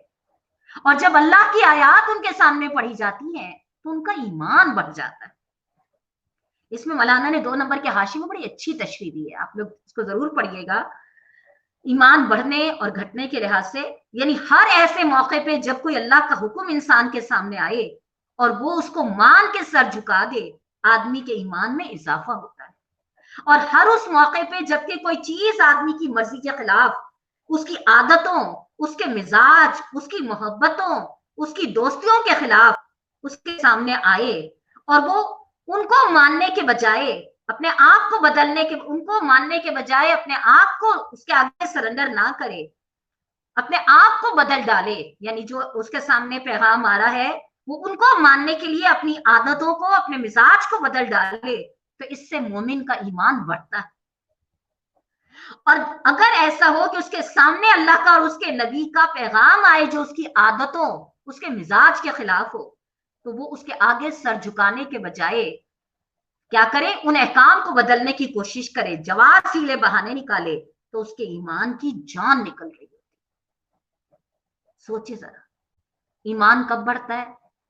हम कहते हैं हम कुरान की क्लास में बैठते हैं, बहुत ईमान जो होता है चोटी पे जा रहा होता है। बेशक अल्लाह का कुरान दिल पे जब उतरता है तो ईमान बढ़ता है, लेकिन अमल में भी अल्लाह ताला यहाँ बता रहे हैं जितना जितना इंसान अपने नफ्स की कुर्बानी दे के, आप देखिए ना इसकी छोटी सी मिसाल, कितनी जोर की भूख और प्यास लग रही होती है रोजे में, हम अपने अल्लाह की रजा के खातिर इस सख्त गर्मी में भी अपनी भूख प्यास को बर्दाश्त करते हैं। जितनी कुर्बानी देते हैं उतना रोजे के वक्त अल्लाह ताला की कुर्बत नसीब होती है। कुर्बानी दी तो अल्लाह की कुर्बत नसीब हुई ना। तो अल्लाह ताला ने यही बात कही कि उनका, इसका मतलब क्या निकला, ईमान बढ़ाने का नुस्खा क्या है, अल्लाह की बख्शिश हासिल करने का नुस्खा क्या है, अपनी मनपसंद आदतें और अपनी वो ख्वाहिशात जो दीन के तकाजों से टकराती हैं, उनकी कुर्बानी देना हमारा आप सीख ले। सिर्फ सुनना नहीं, अमलन लिहाज से कुर्बानी देना सीख ले।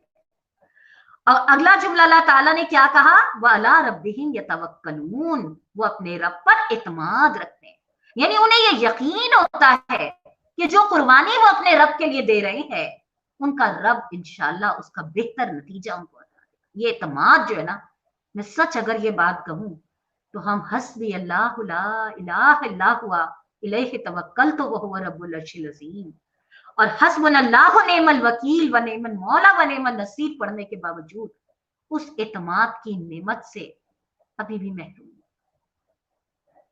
ये इत्माद क्या होता है? वो बड़ा प्यारा जो शेर कहा गया ना, बेखतर कूद पड़ा आतिश नमरूद में इश्क, अक्ल है महवे तमाशा लबे बाम। ये होता है इत्माद, मेरा रब मुझे जाया नहीं करेगा। लिहाजा इसलिए अल्लाह ताला ने सच्चे अहले ईमान की जो सिफ्त बताई है, सबसे पहली सिफ्त सच्चे अहले ईमान की क्या होती है? ये बड़े अहम आयात हैं, जिसके दिल पे अल्लाह की आयात असर ना करे उसको किसी का दर्स, किसी की नात, किसी का वाज अपनी जगह से नहीं ला सकता। सबसे पहली चीज जो अहले ईमान को सच्चा अहले ईमान बनाती है वो अल्लाह की आयतों के साथ उनका सही ताल्लुक, और जब अल्लाह की आयतों के साथ सही ताल्लुक जुड़ जाता है तो उनके जिंदगी का रंग ढंग बदल जाता है। और जिंदगी का रंग ढंग इसलिए बदल जाता है कि उनका अपने रब पर इत्मीनान बढ़ता है, और जब रब पर इत्मीनान बढ़ता है तो अगली आयत क्या कहती है, अल्लज़ीना युक़ीमूनस्सलाता व मिम्मा रज़क़नाहुम युनफ़िक़ून। इत्मीनान बढ़ने की दो अलामतें जो हर नबी की उम्मत पे फर्ज की गई हैं, नमाज और ज़कात। और यहां पे भी आप देखिएगा अल्लाह ताला ने ये नहीं कहा वो नमाज पढ़ते हैं, बल्कि अल्लाह ताला ने क्या कहा, नमाज कायम करते हैं। नमाज के बारे में हम पूरी तफसील के साथ पढ़कर जा चुके हैं। नमाज पढ़ना एक अमल है, नमाज कायम करना, नमाज अपनी तमाम भलाइयों के साथ अमलन जमीन पे। देखिए जब हम किसी इमारत के बारे में कहते हैं ना कि उसने इमारत का नक्शा बनाया, अब हम कहते हैं उसने वो इमारत कायम कर दी। ये जो कायम करना होता है कि अपने पूरे वजूद से नजर आए। हम सोच लें हमारा माशरा नमाज कायम होने की अलामत की गवाही दे रहा है। हमने पिछले नमाजों के बाप पे जब हमने याद दहानी हासिल करी थी तो वहां हमने ये वाली बात समझी थी कि नमाज दरअसल क्या कैरेक्टर मेकिंग करती है, क्या सोसाइटी की पिक्चर बनाती है, क्या सोसाइटी का माशरा बनाती है। तो बिल्कुल आप यहां पर देखिए जो अल्लाह ताला ने कहा नमाज कायम करते हैं, इसका मतलब ये है कि नमाज पढ़ के मैं अपने फर्ज से अदा नहीं हो सकती जब तक मैं उस निजाम, नमाज जो निजाम देती है उस तमाम भलाइयों को कायम करने वाली ना बन जाऊं। और दूसरा क्या करते हैं, जो कुछ हमने उनको दिया उसमें से हमारे रास्ते में खर्च करते हैं। ये जुमला अल्लाह ताला का है ना, वह मिम्मा रज़क़नाहुम युनफ़िक़ून। सूरह बकरा से आप देखिएगा वहां से अल्लाह ताला ने ये सीगा इस्तेमाल करा है। अगर अल्लाह ताला कहते जो कुछ इनके पास है उसे राह खुदा में खर्च कर दो, तो क्या होता, सारा का सारा देने पड़ जाता। मगर अल्लाह ने क्या कहा, दो लफ्जों पे गौर करिएगा। पहले अल्लाह ताला फरमाते व मिम्मा रज़क़नाहुम, जो कुछ इनके पास है दिया वो तो हमारा ही है ना, तो तुम्हारे पास तो मलकियत के हकूक है ही नहीं है। जब है ही हमारा और हम ही मांग रहे हैं और एक माकूल हिस्सा और बहुत थोड़ा सा हिस्सा मांग रहे तो देने में क्या फर्ज। कॉमन सेंस की बात बनती है ना। मैं किसी के पास अपनी चीज रखवाती हूँ और उससे कहती हूँ कि मैंने तुम्हारे पास जो चीजें रखवाई थी उसमें से इतना यहाँ खर्च करो, इतना यहाँ खर्च करो, तो सामने वाले के पास कोई जवाब ही नहीं रहता क्यों करूं क्या करूं, इसलिए कि वो तो मलकियत ही नहीं रखता। लेकिन कितनी अजीब बात है कि जिंदगी की हर नेमत, सेहत, सलाहियत, काबिलियत, दौलत, सभी कुछ तो अल्लाह ने दी है, और उसमें से वो ये कह रहा है कि कुछ हिस्सा जो है मेरे दीन के लिए, मेरे बंदों के लिए, मखलूक खुदा के लिए, अपना वक्त, अपनी सलाहियतें, अपनी काबिलियतें, अपना पैसा, अपना तो है ही नहीं, सब कुछ तो मेरा दिया है, क्या करो, हमारी राह में खर्च करते। अल्लाह ताला ने सिर्फ ज़कात नहीं कहा, व मिम्मा रज़क़नाहुम, और अल्लाह का रिस्क क्या है, सिर्फ पैसा नहीं, हर नेमत अल्लाह का रिस्क। ऐसे लोगों के बारे में अल्लाह ताला ने क्या कहा, ऐसे ही लोग हकीकी मोमिन है। दोबारा भी देखिए, पहले भी कहा था सच्चे अहले ईमान वो हैं, अब दोबारा ये कहा ऐसे ही लोग हकीकी मोमिन है। इसका मतलब मोमिनों की भी कैटेगरियां होती हैं, एक जबान के मोमिन होते हैं, एक दिल के मोमिन होते हैं, एक अमल के मोमिन होते हैं, एक किरदार के मोमिन होते हैं। अल्लाह ताला ने कहा ऐसे ही लोग हकीकी मोमिन, उनके लिए उनके रब के पास बड़े दर्जे हैं, कसूरों से दरगुजर और बेहतरीन रिस्क। इसकी तशरीह में मौलाना ने 3 नंबर की हाशी में बड़ी अच्छी बात लिखी, बड़ी ही मेरे और आपके लिए खुशखबरी है इसमें ना। कसूर बड़े से बड़े और बेहतर से बेहतर अहले ईमान से भी सरजद हो सकते हैं और हुए हैं, और जब तक इंसान इंसान है ये मुहाल है कि उसका नामा अमाल सरासर मेयारी कारनामों पे मुश्तमिल हो और उसमें कोई खामी और कोताही ना हो। मगर अल्लाह रब्बुल इज्जत की रहमतों में से ये भी एक बड़ी रहमत है कि जब इंसान बंदगी की लाजमी शराइत पूरी करता है तो अल्लाह ताला उसकी कोताहियों से चश्मपोशी फरमाता है और उसकी खिदमत जिस इनाम की मुस्तहिक होती हैं उससे कुछ ज्यादा सिला अपने फजल से अता करता है। वरना अगर यह कायदा मुकर्रर कर दिया जाता कि हर कसूर की सजा और हर खिदमत का इनाम अलग अलग दिया जाए तो कोई बड़े से बड़ा नेक आदमी भी सजा से नहीं बच सकता। महसूस करा आपने अल्लाह की रहमत के जोश मारते हुए समुंदर को? अल्लाहुम्मा हसिबनी हिसाबन यसीरा, अल्लाह मेरे हिसाब किताब को, आयशा वो शख्स मारा गया जिसके हिसाब किताब की एक चीज को खंगाला।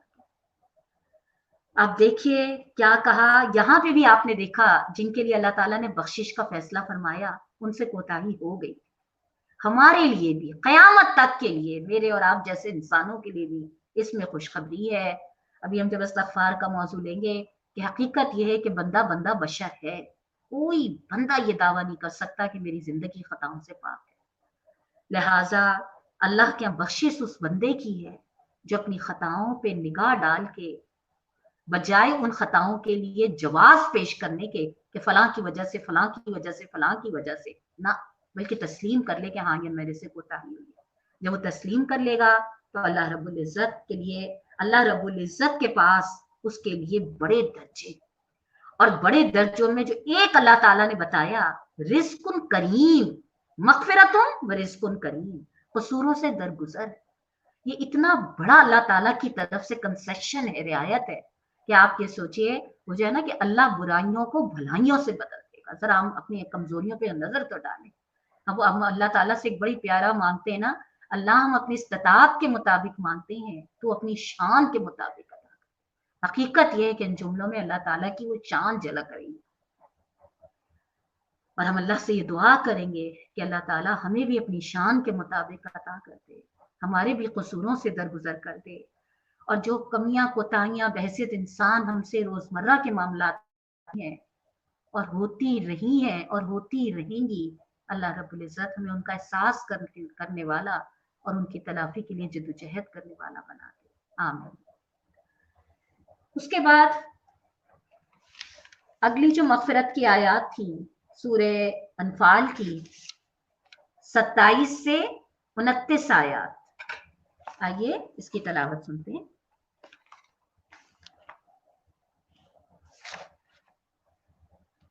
बिस्मिल्लाहिर्रहमानिर्रहीम। या अय्युहल्लज़ीना आमनू ला तख़ूनुल्लाह वर्रसूल व तख़ूनू अमानातिकुम व अंतुम तअलमून वअलमू अन्नमा अम्वालुकुम व औलादुकुम फितना व अन्नल्लाहा इंदहु अज्रुन अज़ीम। या अय्युहल्लज़ीना आमनू इन तत्तक़ुल्लाह यजअल लकुम फुरक़ानन व युकफ़िर अन्कुम सय्यआतिकुम व यग़फ़िर लकुम वल्लाहु ज़ुल फ़ज़्लिल अज़ीम। रब्बुल इज्जत फरमाती हैं, ए ईमान लाने वालों, जानते बूझते अल्लाह उसके रसूल सल्लल्लाहु अलैहि वसल्लम के साथ खयानत ना करो और अपनी ईमानतों में गद्दारी के मुर्तकिब ना हो, और जान रखो कि तुम्हारे माल और तुम्हारी औलाद हकीकत में सामान्य आजमाइश, और अल्लाह के यहाँ, अल्लाह के पास अजर देने के लिए बहुत कुछ है। ए ईमान लाने वालों, अगर तुम खुदा तरसी इख्तियार करोगे तो अल्लाह तुम्हारे लिए कसौटी वहां पहुंचा देगा और तुम्हारी बुराइयों को तुमसे दूर कर देगा और तुम्हारे कसूर माफ कर देगा। अल्लाह बड़े फजल फरमाने वाला है। महसूस करें, अगर गौर करें अगर इन आयात पे, अगर तुम 3 इनाम अल्लाह ताला ने बताए हैं, ये 3 इनाम अल्लाह ताला ने किस काम के नतीजे में बताए हैं, वो इनाम क्या है? चले पहले इनाम को देख लेते हैं, क्योंकि ये इनाम मेरी और आपकी दुआओं में शामिल है। जरूरत कितनी है, एहसास कितना, ये एक अलग सवाल है, लेकिन ये 3 इनाम मेरी और आपकी दुआओं में शामिल है। पहला ये कि अल्लाह हमारी बुराइयां हमसे दूर कर दे, दूसरा ये अल्लाह हमारे कसूर माफ कर दे, और तीसरा ये कि अल्लाह हमें वो हिकमत समझा दे जिसको हम कहते हैं अल्लाहुम्मा फ़क़्हिना फ़िद्दीन, अल्लाह हमें दीन की सही समझ अता फरमा दे। ये तीनों इनाम ऐसे हैं जो चाहे पढ़ा लिखा हो, चाहे जाहिल हो, चाहे सीधा साधा इंसान हो, ये तीनों इंसान, ये तीनों जो इनाम है, ये हर इंसान की जरूरत है। अल्लाह ने ये तीनों इनाम देने का वादा करा है, मगर इन इनामों को जिस काम के साथ मशरूत करा है कि जब तुम ये काम करोगे, कौन से काम करोगे? दो काम अल्लाह ताला ने बताए हैं। जब तुम यहाँ पे ये दो काम करोगे तो अल्लाह उसके बदले तुम्हारे ये तीनों इनाम, तुम्हारी ये तीनों जरूरतें पूरी करेगा। वो दो काम क्या है? पहला अल्लाह ताला ने बताया या अय्युहल्लज़ीना आमनू। आप तो पहले तो ये गौर करिएगा, जब या अय्युहल्लज़ीना आमनू का लफ्ज आता है, ए लोगों जो ईमान लाए, तो इस लफ्ज को पढ़कर मैं और आप शुक्र महसूस करते हैं या शर्मिंदगी महसूस करते हैं? किसी को बड़े प्यार से बुलाया जाता है ना, ये है मेरा बच्चा, तो बच्चे के अंदर दो ही एहसास होते हैं। अगर तो वो मानने वाला होता है, अताअत गुजार होता है, तो खुश हो जाता है कि मेरी पीठ दबाई जा रही है। और अगर वो थोड़ा तंग करने वाला होता है तो उसको थोड़ी सी शर्मिंदगी होती है कि मैं तो अपनी माँ को इतना तंग करता हूँ, लेकिन मेरी माँ मुझे कितने प्यार से पुकार रही है। तो या अय्युहल्लज़ीना आमनू पे जरूर दिलों को टटोलिएगा। शर्मिंदगी अंदर से हो रही है, मेरा रब किस मान से पुकार रहा है, या फख्र महसूस हो रहा है कि अल्लाह का शुक्र कि उसने मुझे इसमें शामिल करा और मैं जो तैयारी कर रही हूँ दरअसल कि अल्लाह ताला मेरी मौत भी इन्हीं ईमान लानों वालों में शामिल रहकर। क्या कहा जुमला? जानते बूझते अल्लाह और उसके रसूल सल्लल्लाहु अलैहि वसल्लम के साथ खयानत ना करो और अपनी इमानतों में गद्दारी के मुर्तकिब ना। आपने गौर करा अल्फाज की शिद्दत क्या है? जानते बूझते, एक कोताही होती है इंसान से नावाकियत या भूल की बिना पे हो जाती है, एक ढिढियाई होती है कि इंसान को पता है कि वो गलत कर रहा है मगर उसका अपना कोई मफाद, जो अल्लाह ताला ने अगली आयत में वाज़े भी कर दिया, वालमु अन्नमा अम्वालुकुम व औलादुकुम फितना। देखो तुम जो जानते बूझते अल्लाह की इमानतों में गद्दारी कर रहे हो ना, इसकी दो वजूहात हैं।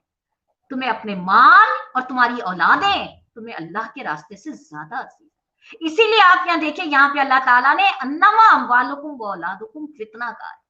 हालांकि दूसरी तरफ हम ये देखते हैं कि यही माल और औलाद सूरह निसा में हम पढ़ते हैं, अल्लाह ताला फरमाते हैं ये माल तो जरिया क़याम जिंदगी है, और औलाद के बारे में तो नबियों की दुआएं मौजूद हैं कि अल्लाह ताला हमें नेक औलाद अता फरमा। तो ज़हन में ये सवाल उठता है कि एक तरफ तो अल्लाह ताला माल और औलाद को नेमतें कहते हैं और दूसरी तरफ अल्लाह ताला यहाँ कह रहे हैं कि ये तो फितना है। असल बात क्या है? अल्लाह की हर नेमत नेमत है, मगर वो फितना कब बन जाती है? जब उन हदूद से पार निकल जाता है। तो ये जो जानते बूझते अल्लाह की इमानतों में खयानत है, गद्दारी है। अब आप मुझे बताइए, क्या ये जिंदगी इमानत नहीं है? क्या ये कुरान हमारे पास अल्लाह ताला की इमानत नहीं है कि इसे अल्लाह के बंदों तक पहुंचाओ?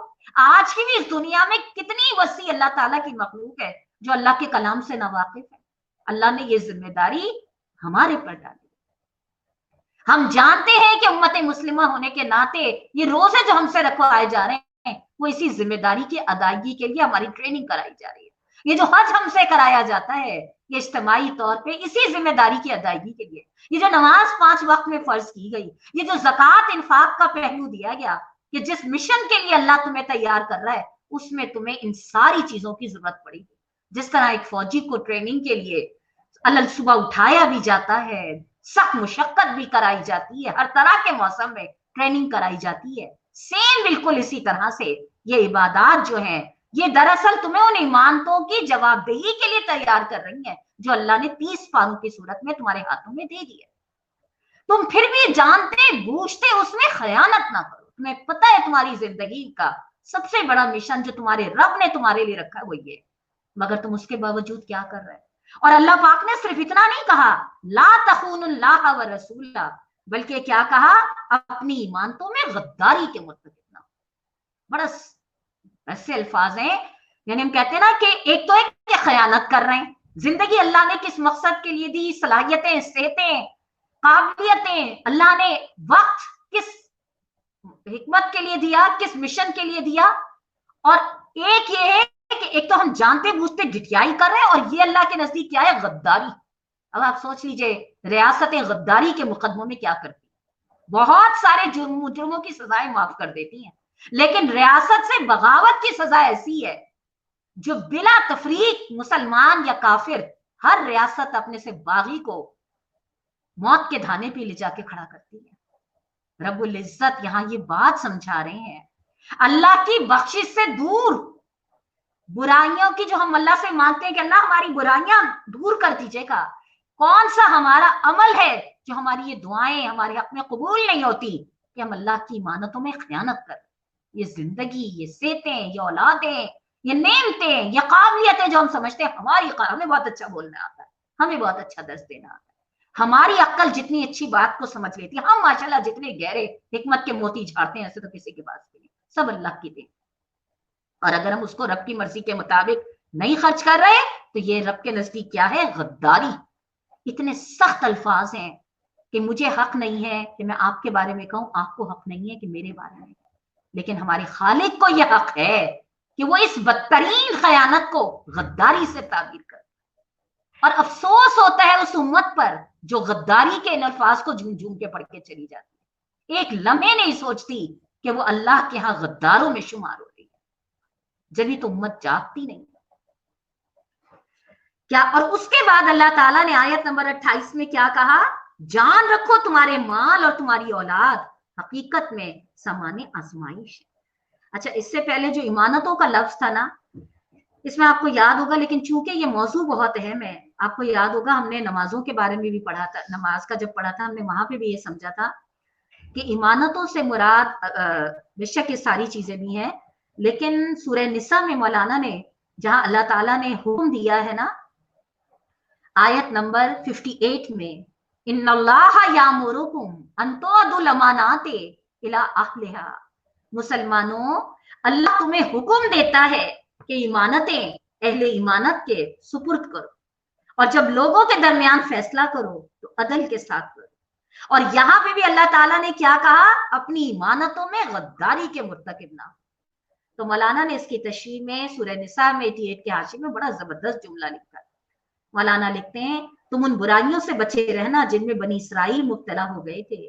बनी इसराइल की बुनियादी गलतियों में गलती ये थी कि उन्होंने अपने जवाल के जमाने में जिम्मेदारी के मनसब, मजहबी पेशवाई और कौमी सरदारी के, मजहबी पेशवाई क्या है? जिनके पीछे हमारे उलमा, हमारे इमाम, जिनको हम फॉलो कर रहे होते हैं, और कौमी सरदारी क्या है? हमारे हुक्मरान और हमारी वजारत पोजीशन ऑफ ट्रस्ट, ऐसे लोगों के हवाले कर दिए जो नाअहल और बददयानत थे। नतीजा ये हुआ कि बुरे लोगों की क़यादत में सारी कौम खराब होती चली गई। मुसलमानों को अल्लाह हिदायत दे रहा है, हुक्म दे रहा है कि तुम ऐसा ना करो। जिस बात का अल्लाह हुक्म दे रहा है, ऐसा लगता है जैसे नाउजुबिल्लाह नाउजुबिल्लाह अल्लाह ताला से कोई जिद बोल रखी है। अल्लाह कह रहा है ऐसा मत करना, हम वही कर, हम समझ ही नहीं रहे कि हमको अल्लाह ताला की नाफरमानी कर, जबकि अल्लाह ताला इस अमल को गद्दारी के जुमरे में शामिल कर रहा है कि जब सारी नेमतें मेरी हैं तो जो मैंने डायरेक्शंस दी हैं, जो मैंने रूल्स तुम्हें बताए हैं, जो मैंने मेरात तुम्हें बताए हैं, कौमों की इस्लाह का नुस्खा अल्लाह ताला बता रहे हैं। क्या है? अब एक नुस्खा भी हम आगे भी पढ़ेंगे जो हमारा आज का आखिरी मौजू है, और एक नुस्खा आज हम अपनी कौम की हालत पे रोते हैं ना, कैसे कौम सुधरेगी। अल्लाह ताला इस आयत में बता रहे हैं, जब तुम अपनी जिम्मेदारी के मनासिब, चाहे वो मस्जिद का इमाम हो, चाहे वो तुम्हारे उलमा हो, चाहे वो तुम्हारी रियासत के हुक्मरान हो, चाहे वो तुम्हारी अदालतों के जज हो, चाहे तुम्हारी सिविल सोसाइटी के मीडिया वर्कर्स हो, तुम जब अपनी क़यादतें ऐसे लोगों के हवाले कर दोगे जिनके अंदर वो सच्चाई और ईमानदारी और खुदा खौफ ही नहीं होगा, तो ये क्या होगा? ये गद्दारी के मुर्तकिब होगे। और इसकी वजह क्या है? अल्लाह ताला ने कहा तुम्हारे माल और तुम्हारी औलादें हकीकत में सामाने आजमाइश। इसके बारे में बड़ी अच्छी मौलाना ने तशरीह हाशिया नंबर 23 में दिया है। इंसान के ईमान के इखलास में जो चीज खलल डालती है, डिस्टर्ब करती है, वो उसकी, और जिसकी वजह से वो अक्सर मुनाफकत और खयानत में मुब्तला होता है, वो अपने माली मफाद और अपनी औलाद के मफाद से उसकी हद से बड़ी भी दिलचस्पी होती है। इसीलिए फरमाया कि जिस माल और औलाद की मोहब्बत में गिरफ्तार होकर तुम रास्ते से हट जाते हो, दरअसल ये दुनिया की इम्तिहान गाह है, और ये औलाद दरअसल तुम्हारे लिए सामान्य आजमाइश है। हकीकत की जबान में एक इम्तिहान का पर्चा है, और ये जिसे तुम जायदाद और कारोबार कहते हो, ये भी एक पर्चा इम्तिहान है जो तुम्हारे हवाले इसलिए किया गया کہ تمہیں جانچ کر دیکھا جائے کہ تم کہاں تک حقوق اور حدود کا لحاظ کرتے ہو اور کہاں تک ذمہ داریوں کا بوجھ اٹھاتے ہوئے جذبات کی کشش کے باوجود راہ راست پہ چلتے ہو۔ کیا بات نکل کر آئی؟ مال اور اولاد ہمارے امتحانی پرچے ہیں۔ میں اس کے بارے میں پڑھی تھی، مجھے بنت الاسلام کا ایک جملہ بڑا اچھا لگا تھا۔ انہوں نے کہا بے اولاد کے پاس تو ایک ہی غم ہوتا ہے، اولاد نہیں، اولاد والے کے پاس تو غم ہی غم، امتحان ہی امتحان۔ پھر بھی آپ دیکھیے کون ہم میں سے ایسا ہوگا جو اولاد کی دعا نہیں کرتا ہوگا، لیکن یہی اولاد جو نعمت ہے کتنی بڑی آزمائش ہوئی۔ اگر تم، آخری جملہ کیا ہے، تمہارے مال اور تمہاری اولاد حقیقت میں سامان آزمائش ہیں اور اللہ کے پاس اجر دینے کے لیے بہت کچھ، یعنی اگر تم مال اور اولاد کے مفاد کے لیے سب کچھ کر رہے ہو تو اللہ تمہیں یقین دلا رہا ہے اللہ کے پاس تمہیں دینے کے لیے اور تمہاری اولاد کو بھی دینے کے لیے بہت کچھ ہے۔ اگلا جملہ جو ہے نا، اے ایمان لانے والو، اگر تم خدا ترسی اختیار کرو گے تو اللہ تمہارے لیے کسوٹی وہاں پہنچا دے گا۔ پھر وہی انداز ہے مخاطب کا، اے ایمان لانے والو کیا کرو گے؟ اگر تم اللہ سے خدا ترسی، اللہ سے ڈرتے ہوئے اپنی اولاد اور اپنے مال کی محبت پہ اپنے دین کی محبت کو اور اپنے اللہ اور اس کے رسول کی محبت کو غالب رکھو گے تو اللہ کیا کرے گا؟ تمہیں ہاتھ کے ہاتھ دنیا میں انعام دے گا۔ کیا؟ کسوٹی وہاں پہنچا دے گا اور تمہاری برائیاں دور کر دے گا اور تمہارے قصور معاف کر دے گا۔ یہ کسوٹی کیا ہوتی ہے؟ مولانا نے بڑا اچھا لکھا ہے، کسوٹی اس چیز کو کہتے ہیں جو کھرے اور کھوٹے کے فرق کو نمایاں کرتی ہے۔ اللہ تعالیٰ کے ارشاد کا مقصد یہ ہے کہ اگر تم دنیا میں اللہ سے ڈرتے ہوئے کام کرو اور تمہاری پوری خواہش یہ ہو کہ تمہارے سے کوئی ایسی حرکت نہ ہو جو اللہ کی رضا کے خلاف ہو، تو اللہ تعالیٰ تمہارے اندر وہ قوت پیدا کر دے گا جس سے تمہیں قدم قدم پہ خود معلوم ہو جائے گا کہ کون سا رویہ صحیح ہے اور کون سا غلط، اور تمہاری اندرونی بصیرت تمہیں خود بتائے گی کہ کدھر قدم اٹھانا چاہیے اور کدھر سے قدم روک لینا چاہیے۔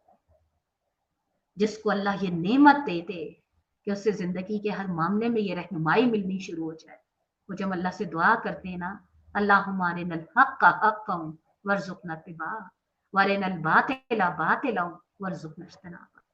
اللہ تعالیٰ نے، آپ یہاں دیکھیے، یہ نہیں کہا کہ جب تم اتنا پڑھ لو گے، جب تمہارے پاس فلاں کی سند آ جائے گی، جب تم فلاں عمر میں پہنچ جاؤ گے، جب تم فلاں کیٹیگری میں آ جاؤ گے، یا تم فلاں خاندان کے ہوگے، یا تم فلاں نسل کے ہوگے، یا تم فلاں معیار کے ہوگے، کچھ بھی تو اللہ تعالیٰ نے نہیں کہا۔ بس اتنا کہا ہے کہ اگر تم ایمانتیں اہل ایمانتوں کے سپرد کرو گے، اس میں پوری میری اور آپ کی زندگی اور سارے معاملات آ گئے، اور اپنے مال اور اولاد کے مفاد کو دین کے مفاد سے نہیں بڑھاؤ گے تو پھر اللہ تمہیں ہاتھ کے ہاتھ جنت تو دے گا، برائیاں تو دور کرے گا، قصور تو معاف کرے گا، لیکن سب سے بڑا انعام جو اللہ تعالیٰ ہاتھ کے ہاتھ دے گا وہ کیا ہوگا؟ اللہ تمہیں وہ سمجھ پیدا کر دے گا۔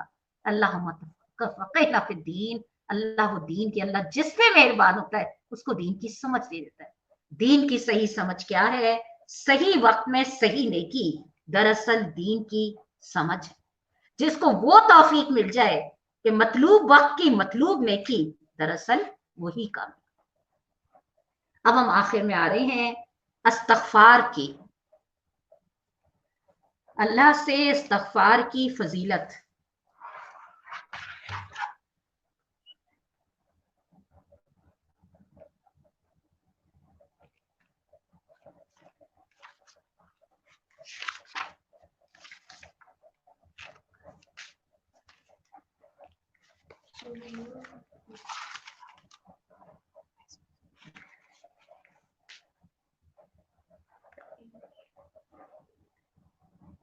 آیت نمبر سورہ نوح ہے، آیت نمبر 5 سے 13۔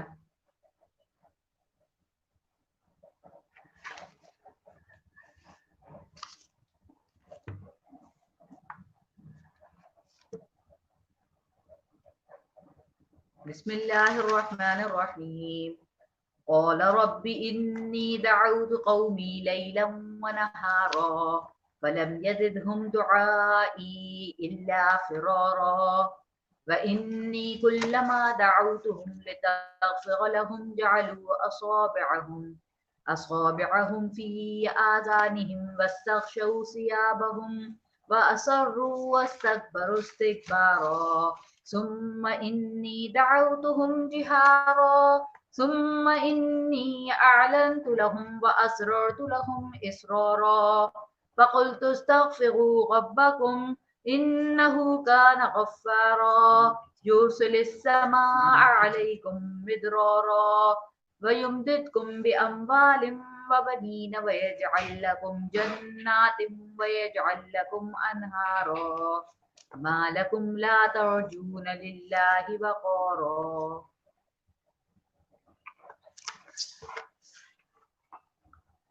ترجمہ ہے ان آیات کا. اللہ رب العزت فرماتے ہیں اے میرے رب میں نے اپنی قوم کے لوگوں کو شب و روز پکارا. اس نے عرض کیا مگر میری پکار نے ان کے فرار ہی میں اضافہ کیا. اور جب بھی میں نے ان کو بلایا تاکہ تو انہیں معاف کر دے تو انہوں نے کانوں میں انگلیاں ٹھونس لی اور اپنے کپڑوں سے منہ ڈھانک لیے اور اپنی روش پہ اڑ گئے اور بڑا تکبر کیا. پھر میں نے ان کو ہانکے پکارے دعوت دی. پھر میں نے اعلانیہ بھی ان کو تبلیغ کی اور چپکے بھی سمجھایا. میں نے کہا اپنے رب سے معافی مانگو بے شک وہ بڑا معاف کرنے والا ہے.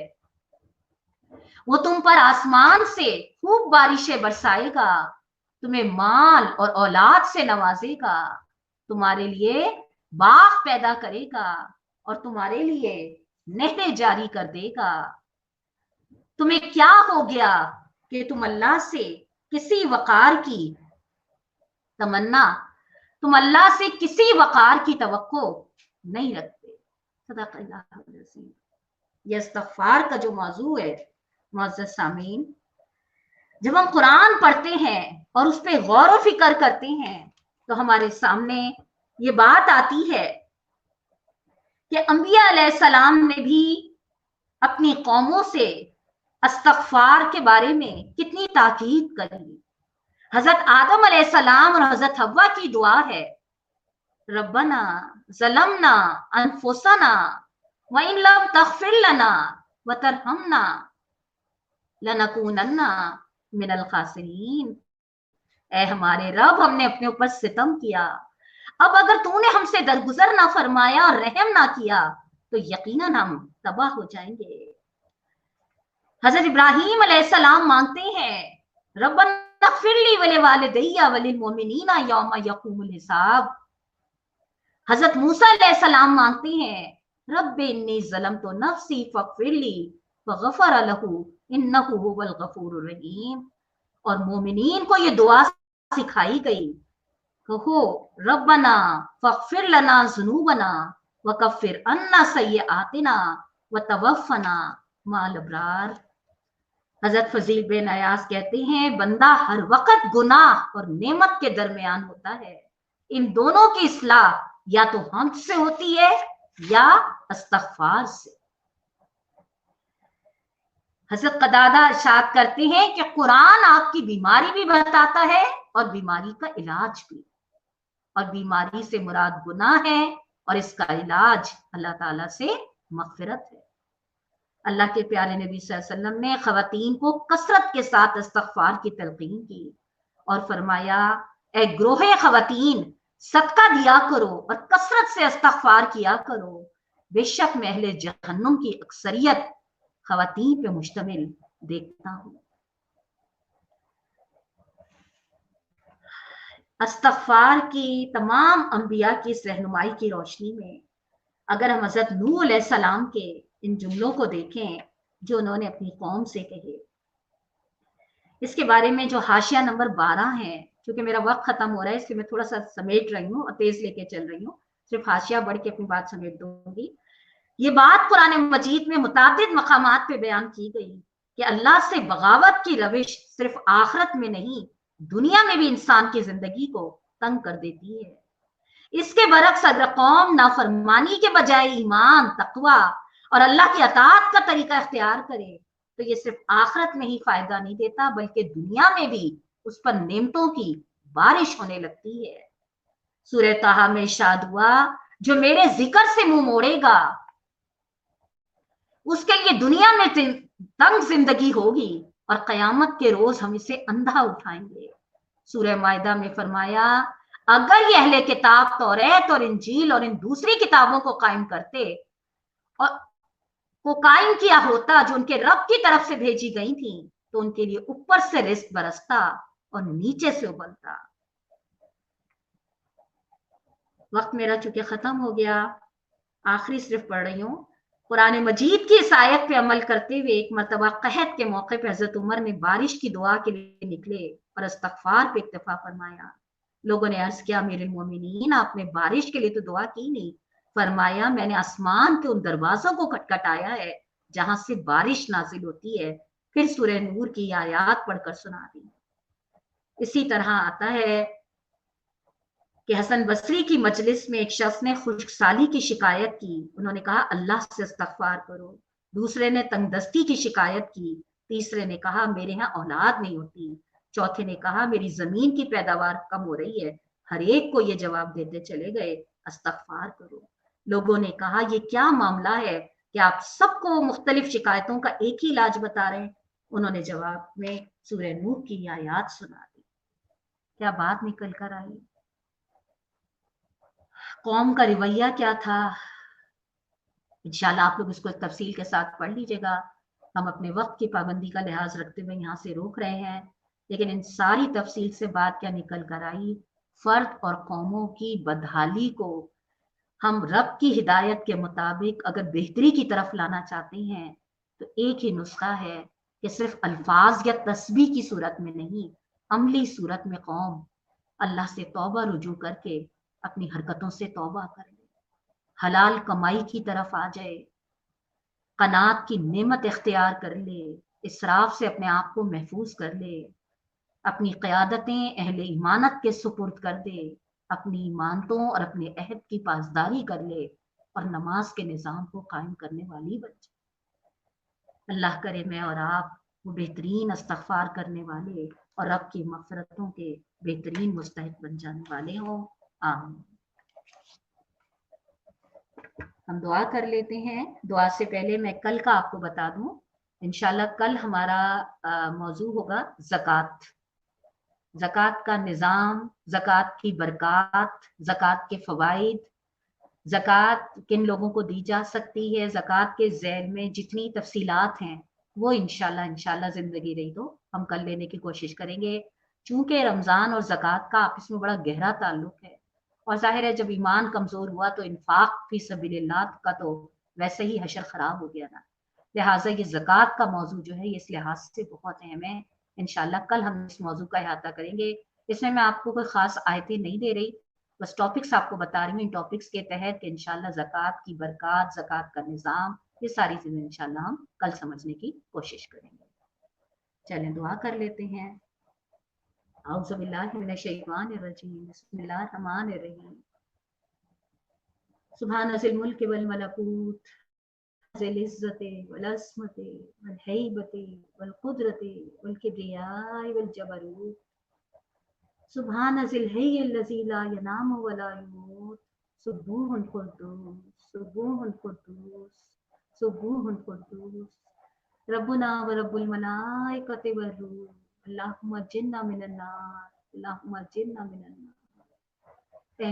बेइंतहा मेहरबान रब, हमने आपकी बख्शिश के मुस्तहिक बनने के लिए जो जो सिफात आपके कलाम से समझने की कोशिश करी है, अल्लाह अपनी रहमत से हमें इन सिफात को अपनी शख्सियत में और अपने किरदार में और अपने मामलात में शामिल करने वाला बना दे।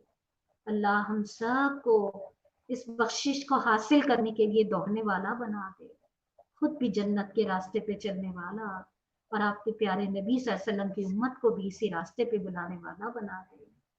और बहैसियत इंसान अल्लाह जो कोताहियां और जो बुराइयां हमारे अंदर मौजूद हैं, ए पाक परवरदिगार, ए बेहतरीन परवरदिगार जिसने उन पे पर्दा डाल रखा है, कर दे, उनको माफ कर दे।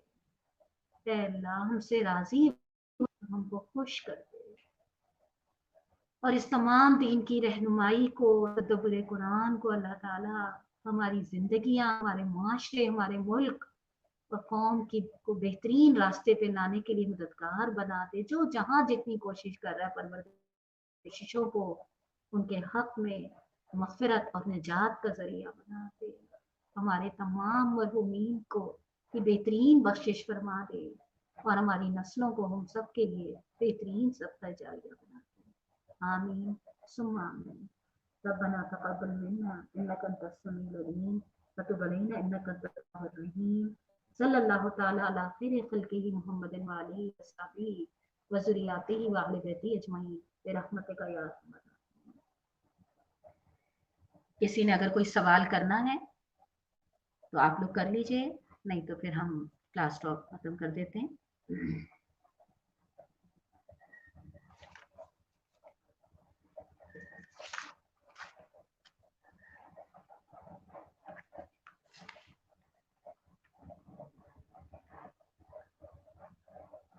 अगर कोई सवाल आया तो मैं इंशाल्लाह कल उसका जवाब दे दूंगी, क्योंकि हमारी कमिटमेंट 3:30 की हुई है, हम 3:30 पे इंशाल्लाह खत्म कर रहे हैं। अस्सलाम वालेकुम व रहमतुल्लाहि व बरकातहू।